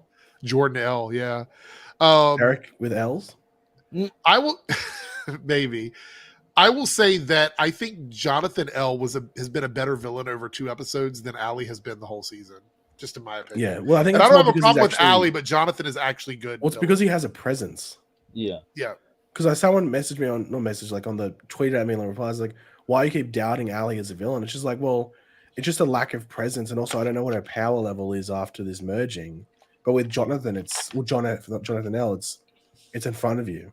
You know what he can do and everything like that. So it's mainly those reasons.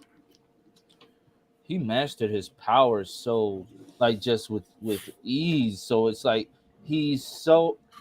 I feel like the intimidation factor is like up there, and I know just sitting with Tyler and how Tyler handles both of the different evil Supermen that he's played. Tyler gave him some pointers, and he took those to heart. Yeah, because he has not disappointed in the 2 episodes we've seen. And do you think that his mastering of the powers have to do something with just Jonathan being a more like alpha type character? Because in both worlds, Jordan was always kind of withdrawn. Yeah, so, it's the confidence level. 100%. Because not only was he weakened on Earth Prime, but also he was outnumbered, and he still was able to manipulate things and use his powers very specifically on how he handled Superman, as well as how he was intimidating to Lois and Jonathan and Jordan, and Lana, and being a dick to everyone. I mean, that conversation he had with Sarah was hilarious. Why do I give a damn what these people think? I was like, okay, so he's really going in with that. Do you think she should have known that wasn't Jonathan? I mean, he really didn't look like our Jonathan at all. But if you're the average person and you don't know anything, you know superheroes exist in this world, but you don't know anything about different universes and mirror universes. You see somebody that you think you know, you're gonna just assume it's that person, and they just decided. But that haircut, she should have said something like, "What was up with Jonathan's haircut and his outfit? Like he's changed a lot since the last time I saw him." When she was talking to Lois, I was like, I don't know. It was a little bit comic booky, I guess. I'll have to chalk it up to that. I mean, Lana just chalked it up to the whole him getting in trouble in school with the XK. So. Is he still taking that XK? What has that done to him? What does it change his whole life? It reminded me of one of like those specials that I used to see when I was little, where it's like, "This is your brain. This is your brain on drugs." And they show like. Are you sure it's not like those vape commercials they've been running? Oh, those are bad too. Yeah. Where like she drops the vape in the toilet and then. Or the one where the vape turns into like a nanotech monster. And I haven't seen that one. I've just seen. The toilet one. It's like it starts out with like they're in this warehouse. And it's like you see this monster. It's like, this is what vaping does to you. I'm like, turns into a nanotech monster. Like I don't. It's that very much was. What if they put out a PSA for twerking and shocking in public and the dangers for it? What do you think the monster would be? I think it's just a 70-foot Eric. Maybe that would. And work. His Crocs, like a kaiju in my Crocs stomping in the street. And that Justice League backwards hat that I hated. Ooh, where do I have that in here? Oh, I do. That's probably like top 3 hated videos of mine. Oh, is that the Whedon cut Justice League? Yeah, it is. Yeah, so I think Pagey wants this one. Do you want? I'll send it to you if you want it. I only want it if it's signed by Ray Fisher. That's okay. I'll go ahead and I'll make that happen. Can you? I want Ezra Miller, and please say I hit people for fun. Okay, I'll do that one. I'll send it right over to you.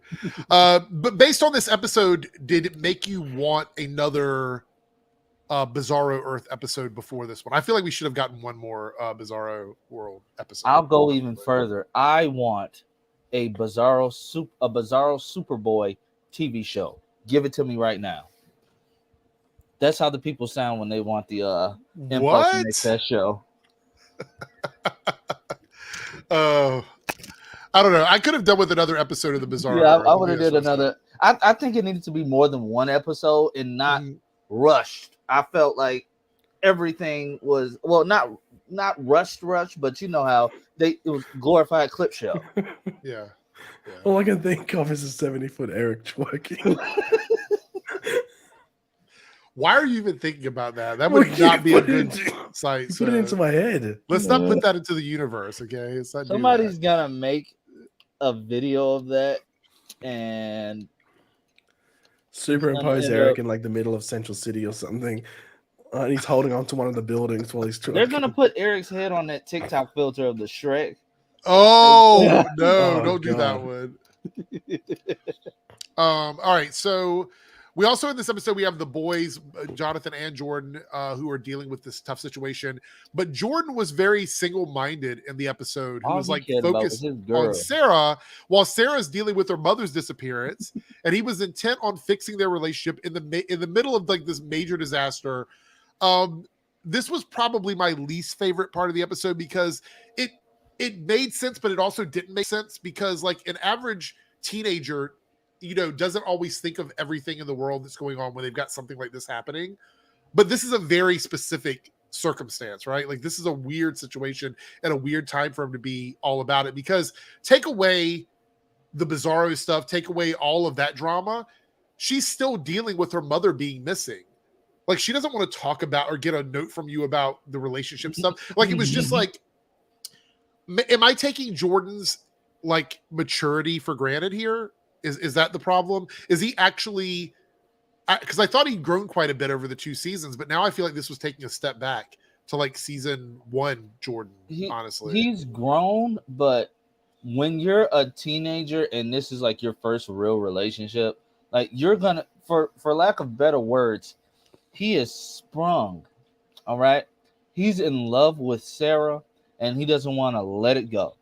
And he's projecting. Like he's projecting all of these feelings onto the one girl. It's just like Clark told him, she's not gonna be your only girlfriend. Right. Like it was a little annoying, but at the same time, I get it. It's weird because they're trying to show us how a teenager his age would act, but then again, we're in a comic book world. Right. It's just like how Wally was so sprung over Jesse. Right. It's just like that, Makes except sense. they're way younger, so it's weird. Right. Pagey, do you have an issue with that part of the story at all, or was it just you didn't care about it? Or What part I phased out? the Jordan part with Sarah, where he's trying in the hallway, like trying to talk to her, like giving her a note about I their gotta give relationship you and this everything. letter. Like obviously there's right, like, you know, you got to figure out the right place to do that, but also I think he's just desperate, and he's also 15 years old. Like, Yeah, that's what I'm saying. Yeah. I think he was just also like desperate because he's been struggling to convey all this information. He finally put it conveyed it the way that he thinks is the best way to do it. Mhm. And he's just sort of desperate for her to, you know, hear him out or read him Right. out, whichever way you want to put it. So, like a byproduct of this particular episode, which has been building up for a while, is I'm seeing a lot of people on social media just going crazy on Sarah. Like all of this hate being thrown towards that character's way. And I don't think that she deserves all the hate that she's getting. No. I think that What, Sarah, because I mean, her mother was missing. Like, just in general, I think people are like conflating everything that's been happening with Sarah, like between her breaking up with Jordan to all the drama at the Cushing's house to everything that she did, the camp, kissing the friend of hers and all of those things. I think they're all sort of saying that, you know, that she's a problem and she needs to be gone from the show. And that's kind of what I'm seeing on social media. But I don't think that's the case. I don't really have an issue with Sarah's character. If anything, she's part of just this unfortunate teen drama storyline that not everyone is going to like. but the thing is that I think she's actually a very good representation of a teenage girl Yeah. in worldwide, not just someone, you know, living in, you know, wherever Smallville is in America, you know, Midwest. I don't know where it is. Yeah. I think it's a good representation of a teenage girl and the struggles and everything, you know, and tying it in with our, you know, the twins as well, specifically Jordan. Right. I think the people that are complaining are either that age and maybe don't live a normal life of their age, or maybe just forget what it was like to be that age.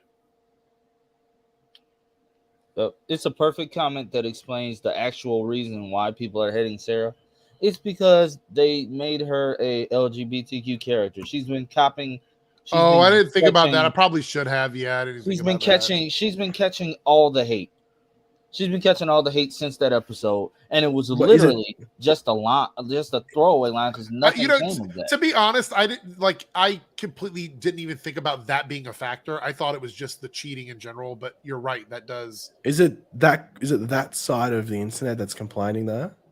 It's kind of bleeding over, but I think that Yeah. side is definitely part of it.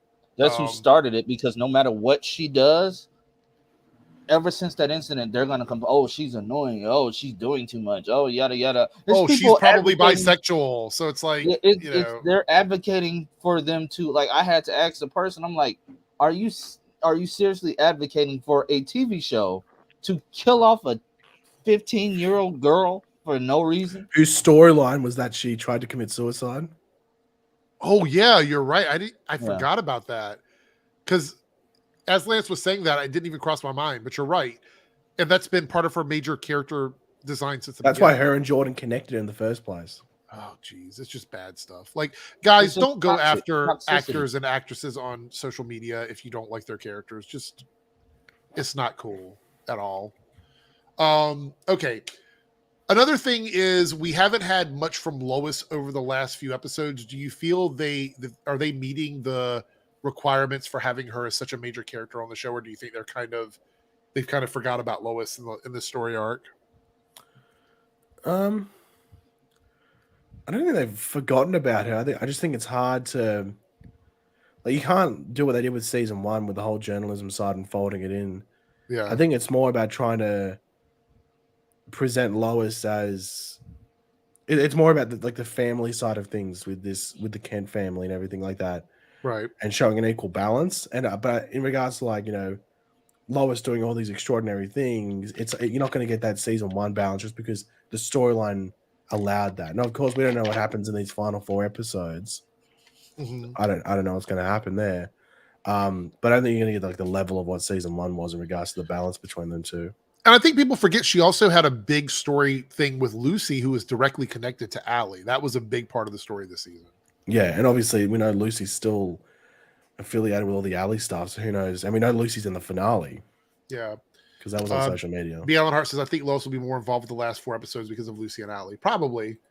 Amethyst chimes in here, but all due respect for teenagers who have the type of feelings, don't know who they are, especially a teenager. She's a typical teen girl who needs to figure herself out. People need to leave the actress alone. Yes, I agree with that.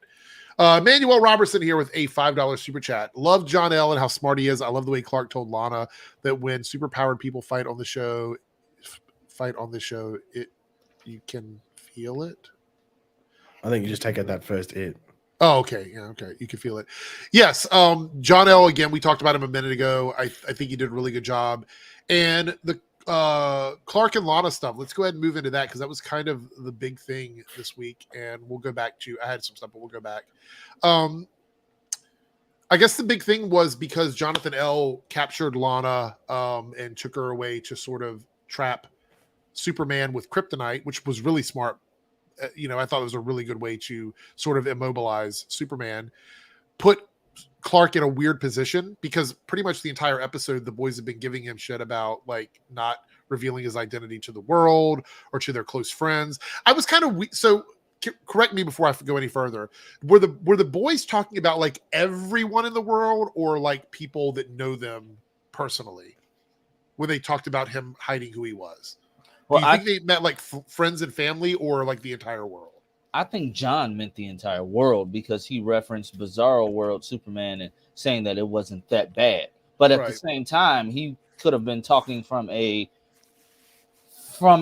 place of jealousy because he doesn't have powers. But Jordan, Jordan only cares about if Sarah knows. He wants to tell Sarah. So they were coming from two different places. So you think it was like a mixed thing, like they were feeling 2 different things. But so we have this issue where Lana has to save Superman because of the kryptonite that's inside of his chest. And we get this really emotional scene with them there. And then he takes her back to the house and we get another really emotional scene there that's very touching where you could tell Clark was conflicted. And I actually thought he was going to tell her in that scene that he was Superman. I did too. But then he goes back to the family and has a chat with them about whether or not he should tell her. And then he goes back and we get a very beautifully shot scene of Clark confessing to Lana that he is Superman. and I thought it was really good. And I thought it was probably one of the best like identity reveal scenes we've ever had on any of the Arrowverse shows, just the way it was shot. Which, by the way, shout out to David Ramsey behind the camera on this one, because he directed this episode, and I think it was one of the best looking episodes we've had on the series. And we've had some really good episodes of Superman and Lois as far as cinematography. How did you feel about this reveal, and do you think it's going to affect their friendship moving forward?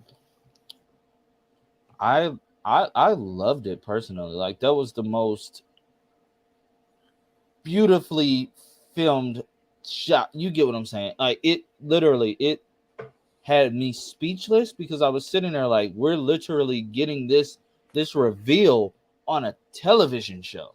Mm-hmm. Like, the way he floated up, when he froze the tree branches, I was like, wow. Whoever, like, I knew it was David Ramsey, but I'm like, can he do this on like every show? Like, this is the level of quality that we've never had before, right, on a TV show. It's like his mind was on a whole different level with this reveal. This reveal compared to the one that he did with the boys, and then the one that they showed us that he did with Lois. Each one has been great, but this one tops it. Right. What about you, Pagey? Did you enjoy the shot? I think you said in your review that this was one of your favorite reveal shots, right? More not just reveal shots. I just think as a Superman moment, I think it was probably one of my favorites in live action, regardless of whether it's a reveal or not. Mm-hmm. And even just the parallels to specifically the Lois reveal that you see in the pilot. Mm-hmm. I was curious, like, whether they're going to actually say that Lana had a suspicion the entire time that he was Superman, and maybe we might get a hint of that this week in this week's episode. I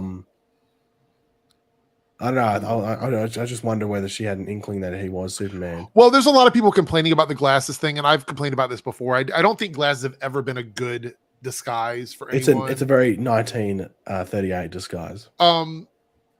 So every time I watch it, when we watch it as a group of friends, everybody says the same thing. They're like, this is the one thing in superhero mythology that I have the hardest time with Superman characters in general, is that they don't wear masks. They're basically just who they are when they're flying around. And I get it. We just have to accept it. And if you can't accept that, then I don't know if you can move forward with Superman. They always try and do the whole thing like Clark Kent is just like bumbling, happy-go-lucky, farm boy. It's like, oh, no way he could be Superman. Yeah. So, and there was also some people on social media who, let me try and put this into words. Are they Snyder cultists? I don't know. I don't think so, but they might be. I'm not saying they're not, or they are. They could be. Is this the whole thing of them saying that they want to ship Lana and Clark together? Yeah, so they want Clark to cheat on brother. Lois with Lana because they feel like there's chemistry between the two of them. And I'm like, can we just have adults that are friends on TV shows? Why does every personal relationship have to be a romantic sexual relationship? It doesn't have to be. Are they worse than the Snowberries? I don't know. I've only seen a handful of them. It just happened, though. We have to wait. It just happened. So I think a lot of it stems from because I know what you think, but I think that in Smallville, it probably should have been Lana and Clark that ended up together. Yeah, I always thought Lois was very forced in that show. It was 100%. And because of bringing in Lois, Lana ends up being a pretty, like, I'd say, a bad character when she's eventually leaves the show. Yes. We just need to normalize adults being friends with each other. Not everything has to be a romantic relationship. They're very close friends, and we should be happy about that. And they make it clear that, like, Clark had feelings for Lana, but we don't know if those were reciprocated because obviously before he leaves, she's with Kyle. Right. But that was decades ago. He moved on and officially properly became Superman. Don't put this in the ether, Staggervore. There won't be a love triangle. They're not going to do a love triangle with 40-year-olds. They're not going to do a love triangle. You might be right there. That's 40-year-old, still married, everyone involved. With a really solid family and relationship. And you're telling me they're going to do a love triangle? That have known each other for a while. Like that would, okay. I'm just going to put this out there. That would ruin this entire show. That would ruin the show if they did. It would, this it because would literally be the pitchfork in the face. no one would ever accept anything after that happened. Honestly, Apple Matt here with the 449 super chat. Zack Snyder could never do. Oh, I didn't say that. I'm reading a super chat. Don't come for me. Oh, Zack Jesus. Snyder could never do this. I'm probably about to be doxxed for saying. Well, didn't you say that Zack Snyder would have that Superman would be flying, but drop his ID and Lana would pick it up and it would say Clark Kent? I think that's what you said Zack Snyder would do. I did not say that. Pretty sure you did. Did not say that. Oddly enough, though, we've already established that the show itself, like they've said, that a lot of the inspiration for their vision of the show came from a lot of different directors, and Zack Snyder was one of the inspirations for the cinematography of the show. So we know that for sure. All right, let's talk. We're going to move through these quickly. John and Natalie had a very tiny storyline in the episode where they were working on a vice to try and, I guess, immobilize any of the Bizarro people that come through. I think Jonathan L specifically, but the drain literally drained the entire town of Smallville. So they're like, we need something else because this is not going to work. So they go looking for XK.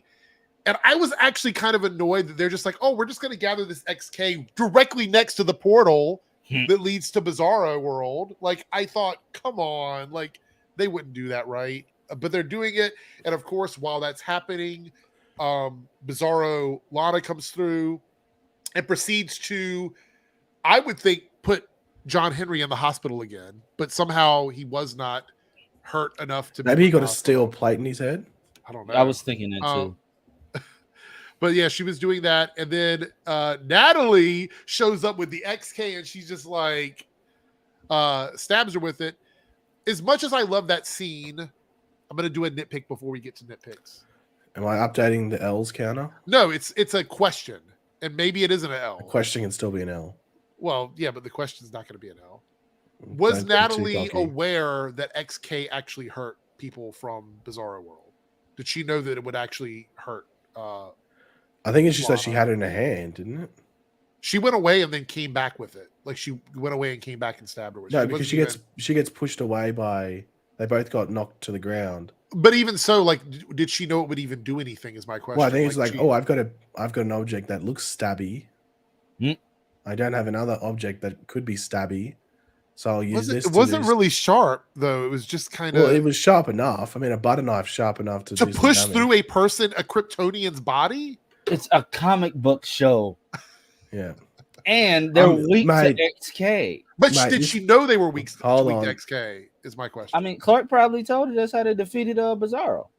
Anybody that comes through that portal is a Bizarro. So, I mean, Nat's smart. So. Oh, yeah. I'm not saying she's not smart. I'm just curious how she actually figured out that XK would work.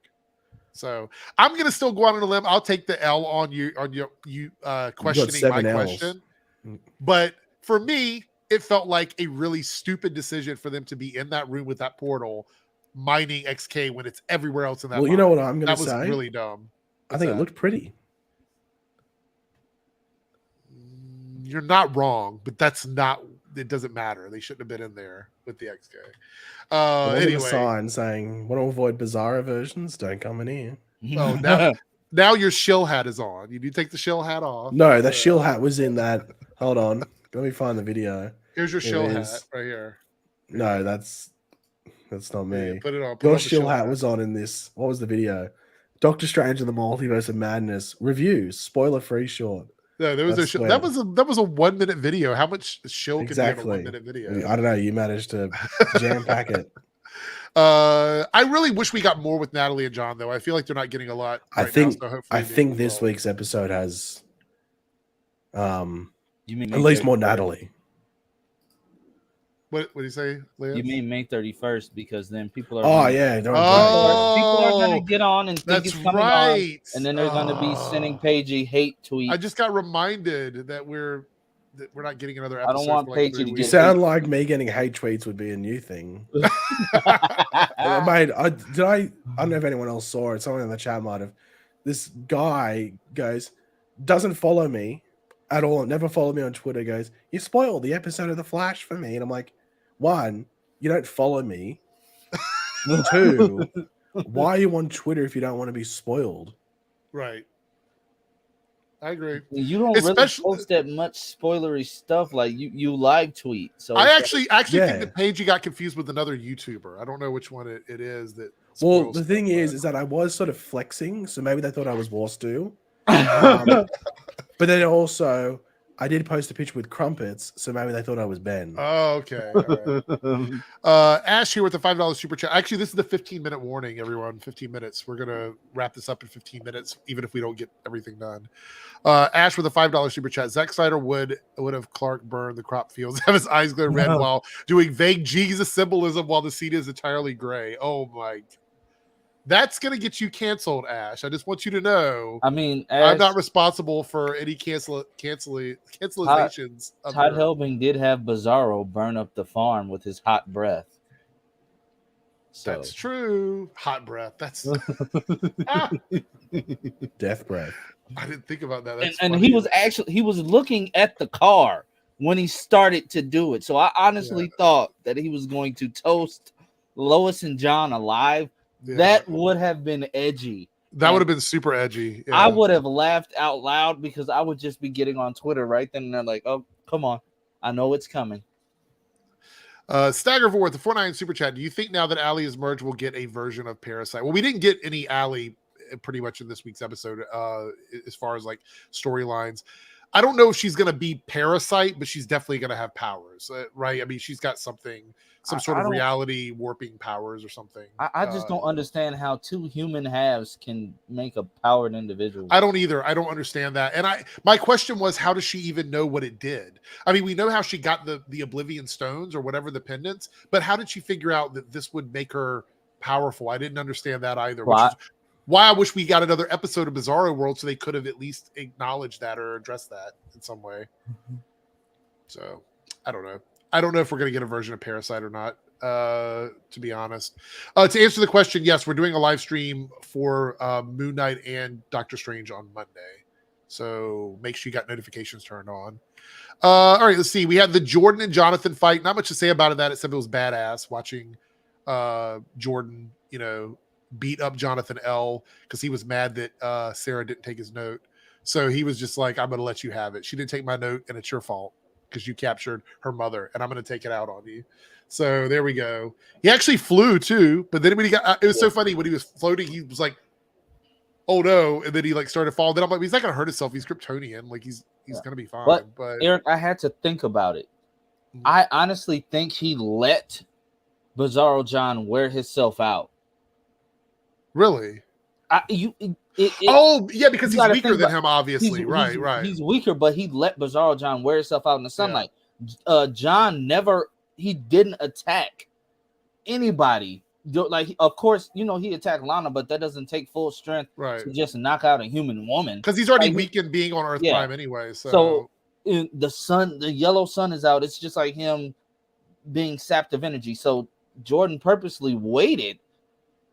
And get a few punches off, He probably waited to see which one wasn't gonna hurt as much. Right. I mean, I doubt it hurt it that much anyway because he was already weakened. But he waited for that last blow. Then boom, it wasn't just a like that's the way I interpreted it. Because if nobody showed up to give him that, I'm okay stuff. Like they ran out the house, but they were also can we take a moment to thank Superman and Lois for not giving us a pep talk before people do things. Like we saw what he did. We understood why he did it. It didn't need an explanation. It didn't need a pep talk. It just happened. And that's one of the things I wish all the shows did moving forward is eliminate the obligatory pep talks before somebody does something. It's just, I really like that moments and like that in Superman and Lois. Can we talk about how slow Lana was moving, pulling that kryptonite out? I'm like, girl, just drag the little. Yes, that was funny. actually, like, okay, so she was like this, and while we were watching it, she was like, I'm like, start pulling them out. What are you doing? Like, it was especially funny. the big one. I'm like, you don't have to. First of all, do that one first. You're gonna pull like this. You're gonna pull like this. Of course, you need to brace yourself, but I would have placed one hand on the chest and just ripped it out really quick. I'm like, dude, you're wasting time. He's dying, and you're freaking out over pulling out little kryptonite shards. Just dust them boys off and keep going. But well, before we give a score or whatever, is there any real nitpick? I don't really have any nitpicks for this episode. I think this episode was really solid for me. I mean, the only thing I really like, a couple questions I talked about, the stuff with Jordan and the stuff with John and Natalie, but none of that bothered me enough to consider it a nitpick. So I actually think it was a really solid episode for me. And I know Pagey probably doesn't have any nitpicks. He never nitpicks anything. So, He nitpicks Legends. I don't watch Legends. That's true. That's and true. my nitpick is that I don't watch it.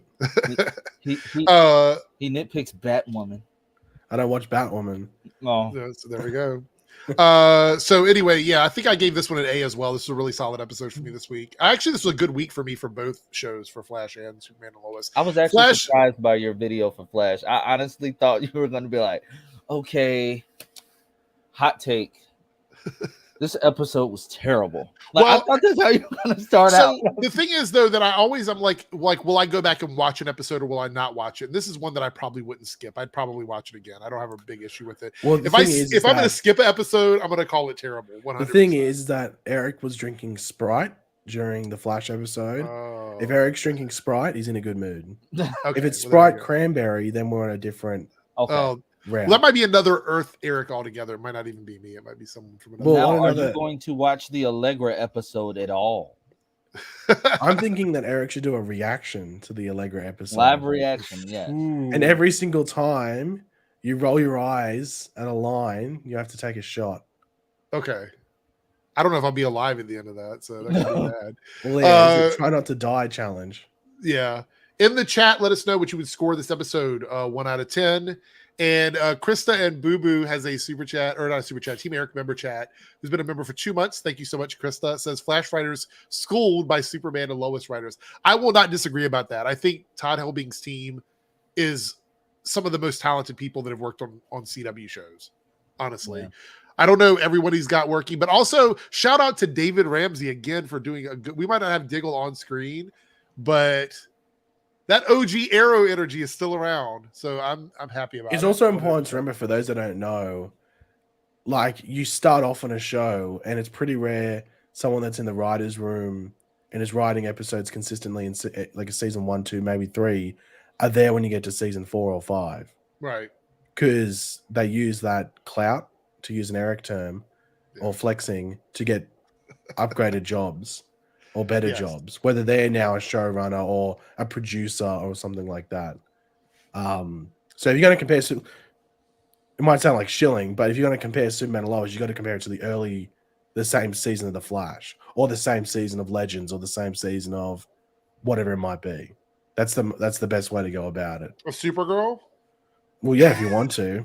Mate, there's people that think Supergirl season 1 is the best season. Ooh, yikes. For me, it's the worst. Actually, it is one of the worst seasons. Season 6 is the worst. No, season 1 was rough. Yeah, but I think the last season is very bad. You could tell, like we talked about this earlier, you could tell that they were smushing things together to get that season done. It was very out there in terms of that.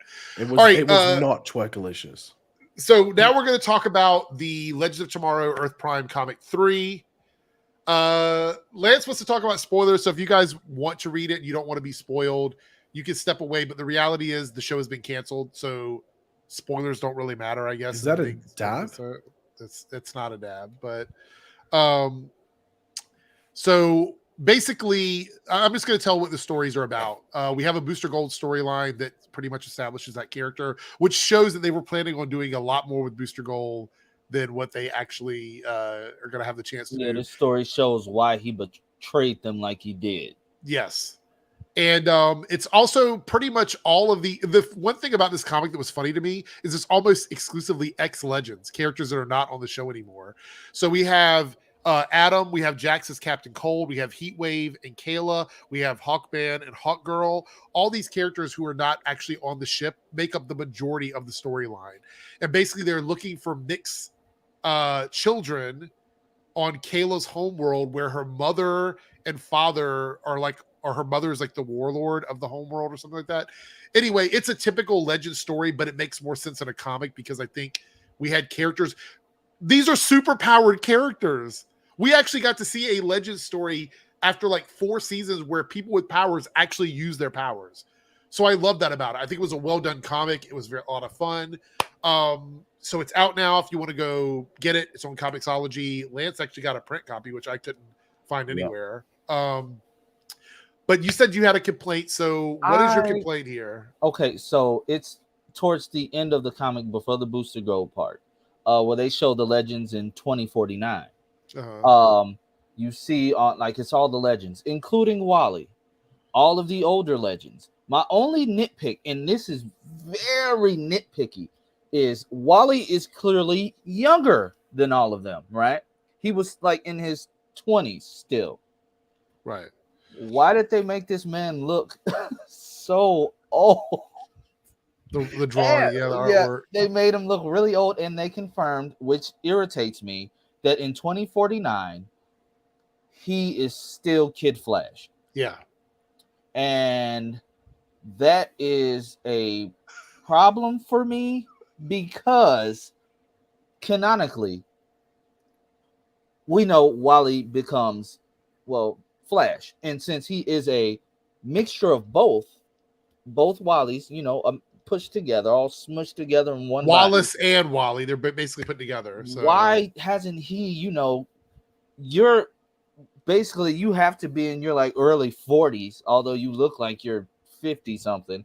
Why are you still running around being called Kid Flash? Kid Flash, My right. argument for that is Kid Rock.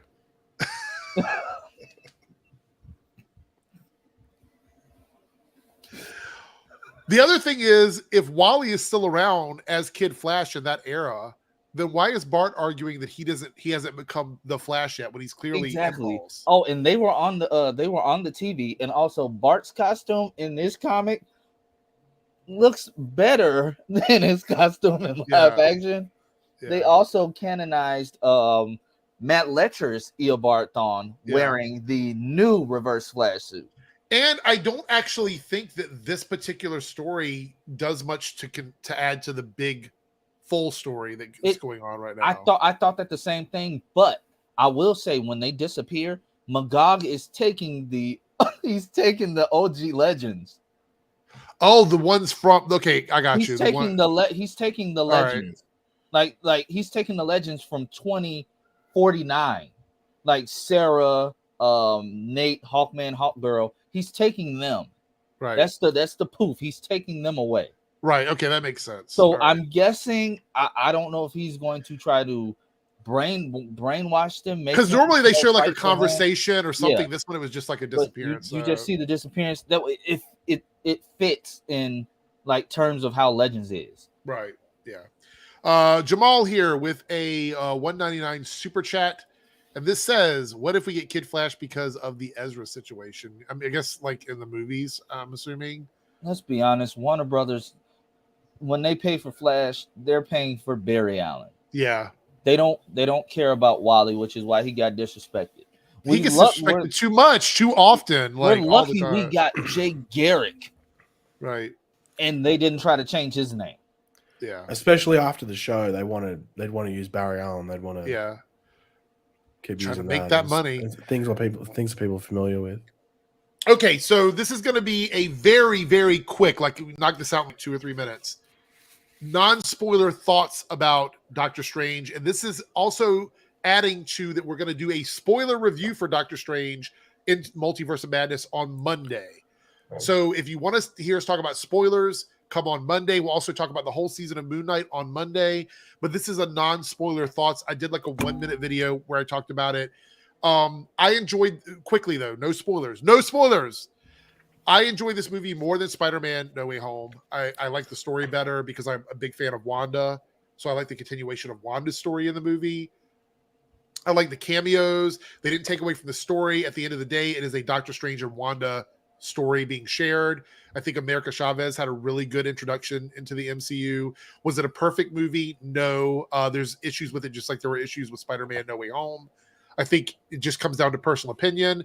I will say this. If you are not someone that lives in the Marvel world and watches everything in the Marvel world, there are going to be parts of this movie that are going to feel rushed. There's going to be parts of this movie that feel disjointed. The pacing might be a little bit off because it does rely heavily on you knowing what happened during WandaVision and somewhat during What If, because it does, and Spider-Man No Way Home. You have to understand sort of that as well. So there's a lot of stuff that this movie expects you to know going into it.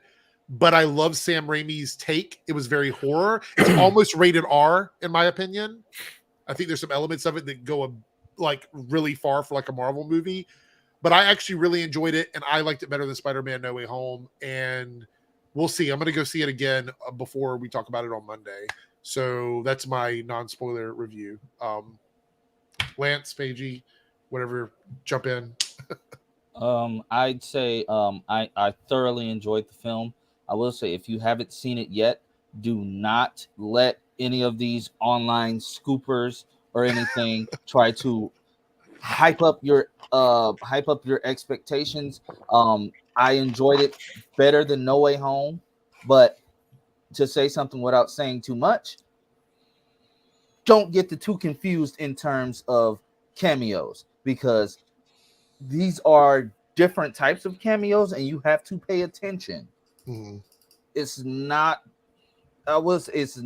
pulling from old stuff, from old Marvel stuff. Pay attention. Mm-hmm. You have to pay attention. Okay, so I'm not going to say who is or isn't in the movie because I feel like that is spoiler territory. But like Lance was saying, go into this not thinking about all of the hype that you've heard, because you will be surprised. There's some great moments in it. But Kevin Feige even said the trailers spoiled too much. So I'm not going to say who is or isn't in the movie. Pagey, did you like it? Did you not like it? I know we talked a little bit about it, but I enjoyed it. I didn't love it. okay. I like the Sam Raimi aspects of it. I've seen people saying, "Oh, it's a Sam Raimi movie through and through." I disagree with that because some of it just is, especially the things where you can clearly tell they were reshoots. They don't feel like Sam Raimi. Even like the dialogue and how it's presented doesn't feel Sam Raimi. But the main parts, like of the movie, like Sam Raimi's, so if you like the Spider-Man movies, obviously, and even just like Evil Dead and stuff, you'll enjoy that side of things. I knew coming out of it, it was probably going to be divisive. I think I'm pretty sure I'd said to Eric, like I've been to a good amount of press screenings, and there's only 2 where people haven't clapped afterwards. One of them was Multiverse of Madness. The other was Morbius. No, I don't. I'm going to say this right now, knowing what I know about Morbius, that is an unfair comparison. I knew straight away. Morbius is an awful movie. Yeah, I knew straight away. I was like, well, I've just watched the movie, so I know unfair. But I was like, well, that made me think it was divisive, and no one was really talking about it as we're leaving as well. Yeah. So I was like, okay, and I think people went into it thinking it was going to be like a Spider-Man No Way Home, and not expecting it to be so horror. Because to be completely honest, the trailers don't make it look like a horror movie. No, they don't. But it is really, it's like an action horror film. Like I wouldn't take my kids to it.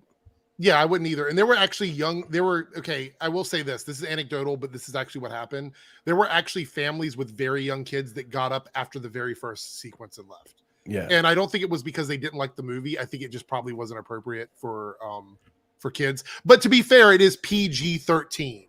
So if you take a kid in there under the age of 13. But I think it's just probably thinking, oh, well, it's Marvel, it's the MCU, it's everything like that. And I'm going to leave it on this because I'll talk more about this on Monday. I think what we're seeing with Marvel right now is if Marvel strays away from their criticized Marvel formula, people tend to not like the movies. Well, yeah. Right? Yep. Because Eternals was not the Marvel formula. Spider-Man No Way Home was the Marvel formula. This movie is veering away from the Marvel formula. It's kind of a combination of like Marvel, but it's also Sam Raimi. It's probably like 60% Raimi, 40% Marvel. So my question is, do we want Marvel to just churn out the same movies with the same thing, or do we want them to take these kinds of risks? And I know from my perspective, I would rather them take risks, but these risks may be a financial no-no for them. So we might see them go back to getting directors that are not as visionary as some of, like Chloe was visionary, Sam is visionary. These are directors that have ideas of what they want to do for films, and that might be a problem for Marvel films moving forward. But that's a discussion for Monday because we have to get into like spoilers for it. But I think that they're not going to make, if Marvel is trying to make critics happy, I think they're going to divide fans. And if they're trying to make fans happy, they're going to divide critics. And that's just the way it's going to be. No, my thing is that, and this isn't spoiling it, but I think when they came up with the title Multiverse of Madness, it was obviously based off whatever Scott Derrickson was doing, because I don't think it lives up to the title of Multiverse of Madness. That's too spoilery for me to talk about here. Yeah, no, like, without we'll talk about diving that on into Monday. specifics But of why that's yeah, the case, yeah, I don't think it lives up to that. right. Yeah, but they had already branded it. They weren't going to change the branding. Yeah, well, that's after, that's the time, issue. so, Right? It makes me curious, and also like I think someone said in the chat, like, and I think this is mainly because of the fact that this movie was meant to come out before Spider-Man: No Way Home. Yeah, Yeah. This was meant to come out, I think, the week after WandaVision aired or finished. yeah. That was It the would have made original more sense airing date. then, honestly, but they couldn't do anything about that. Well, yeah, because so- COVID happened. So what are you Yeah. going to do? My Corona Yeah. went no. Right. All right. So that's it. We are out. We went over by 7 minutes of my actual end time. So thank you, Lance, for being here this week. Appreciate you being here. And Pagey, as always, giving me L's. I do appreciate that as well. Don't forget, Superman and Lois. He just gave me a bunch for my question about Natalie. Yeah, he got 7 for a silly question. So don't forget that Superman and Lois, unfortunately, is off for a month, basically. So the after parties will not be discussing, obviously, Superman and Lois, but maybe we'll have some more drama. Maybe there'll be more drama alert or something like that. Tune in Monday for the... Quickly, Yeah. were any of you surprised that Ruby Rose didn't post a shady thing on Instagram about one? I actually was, but she's probably in her cave rejoicing. Yeah, I mean, it is what it is. Anyway, we're out of here. We'll see everyone later. Have a good night.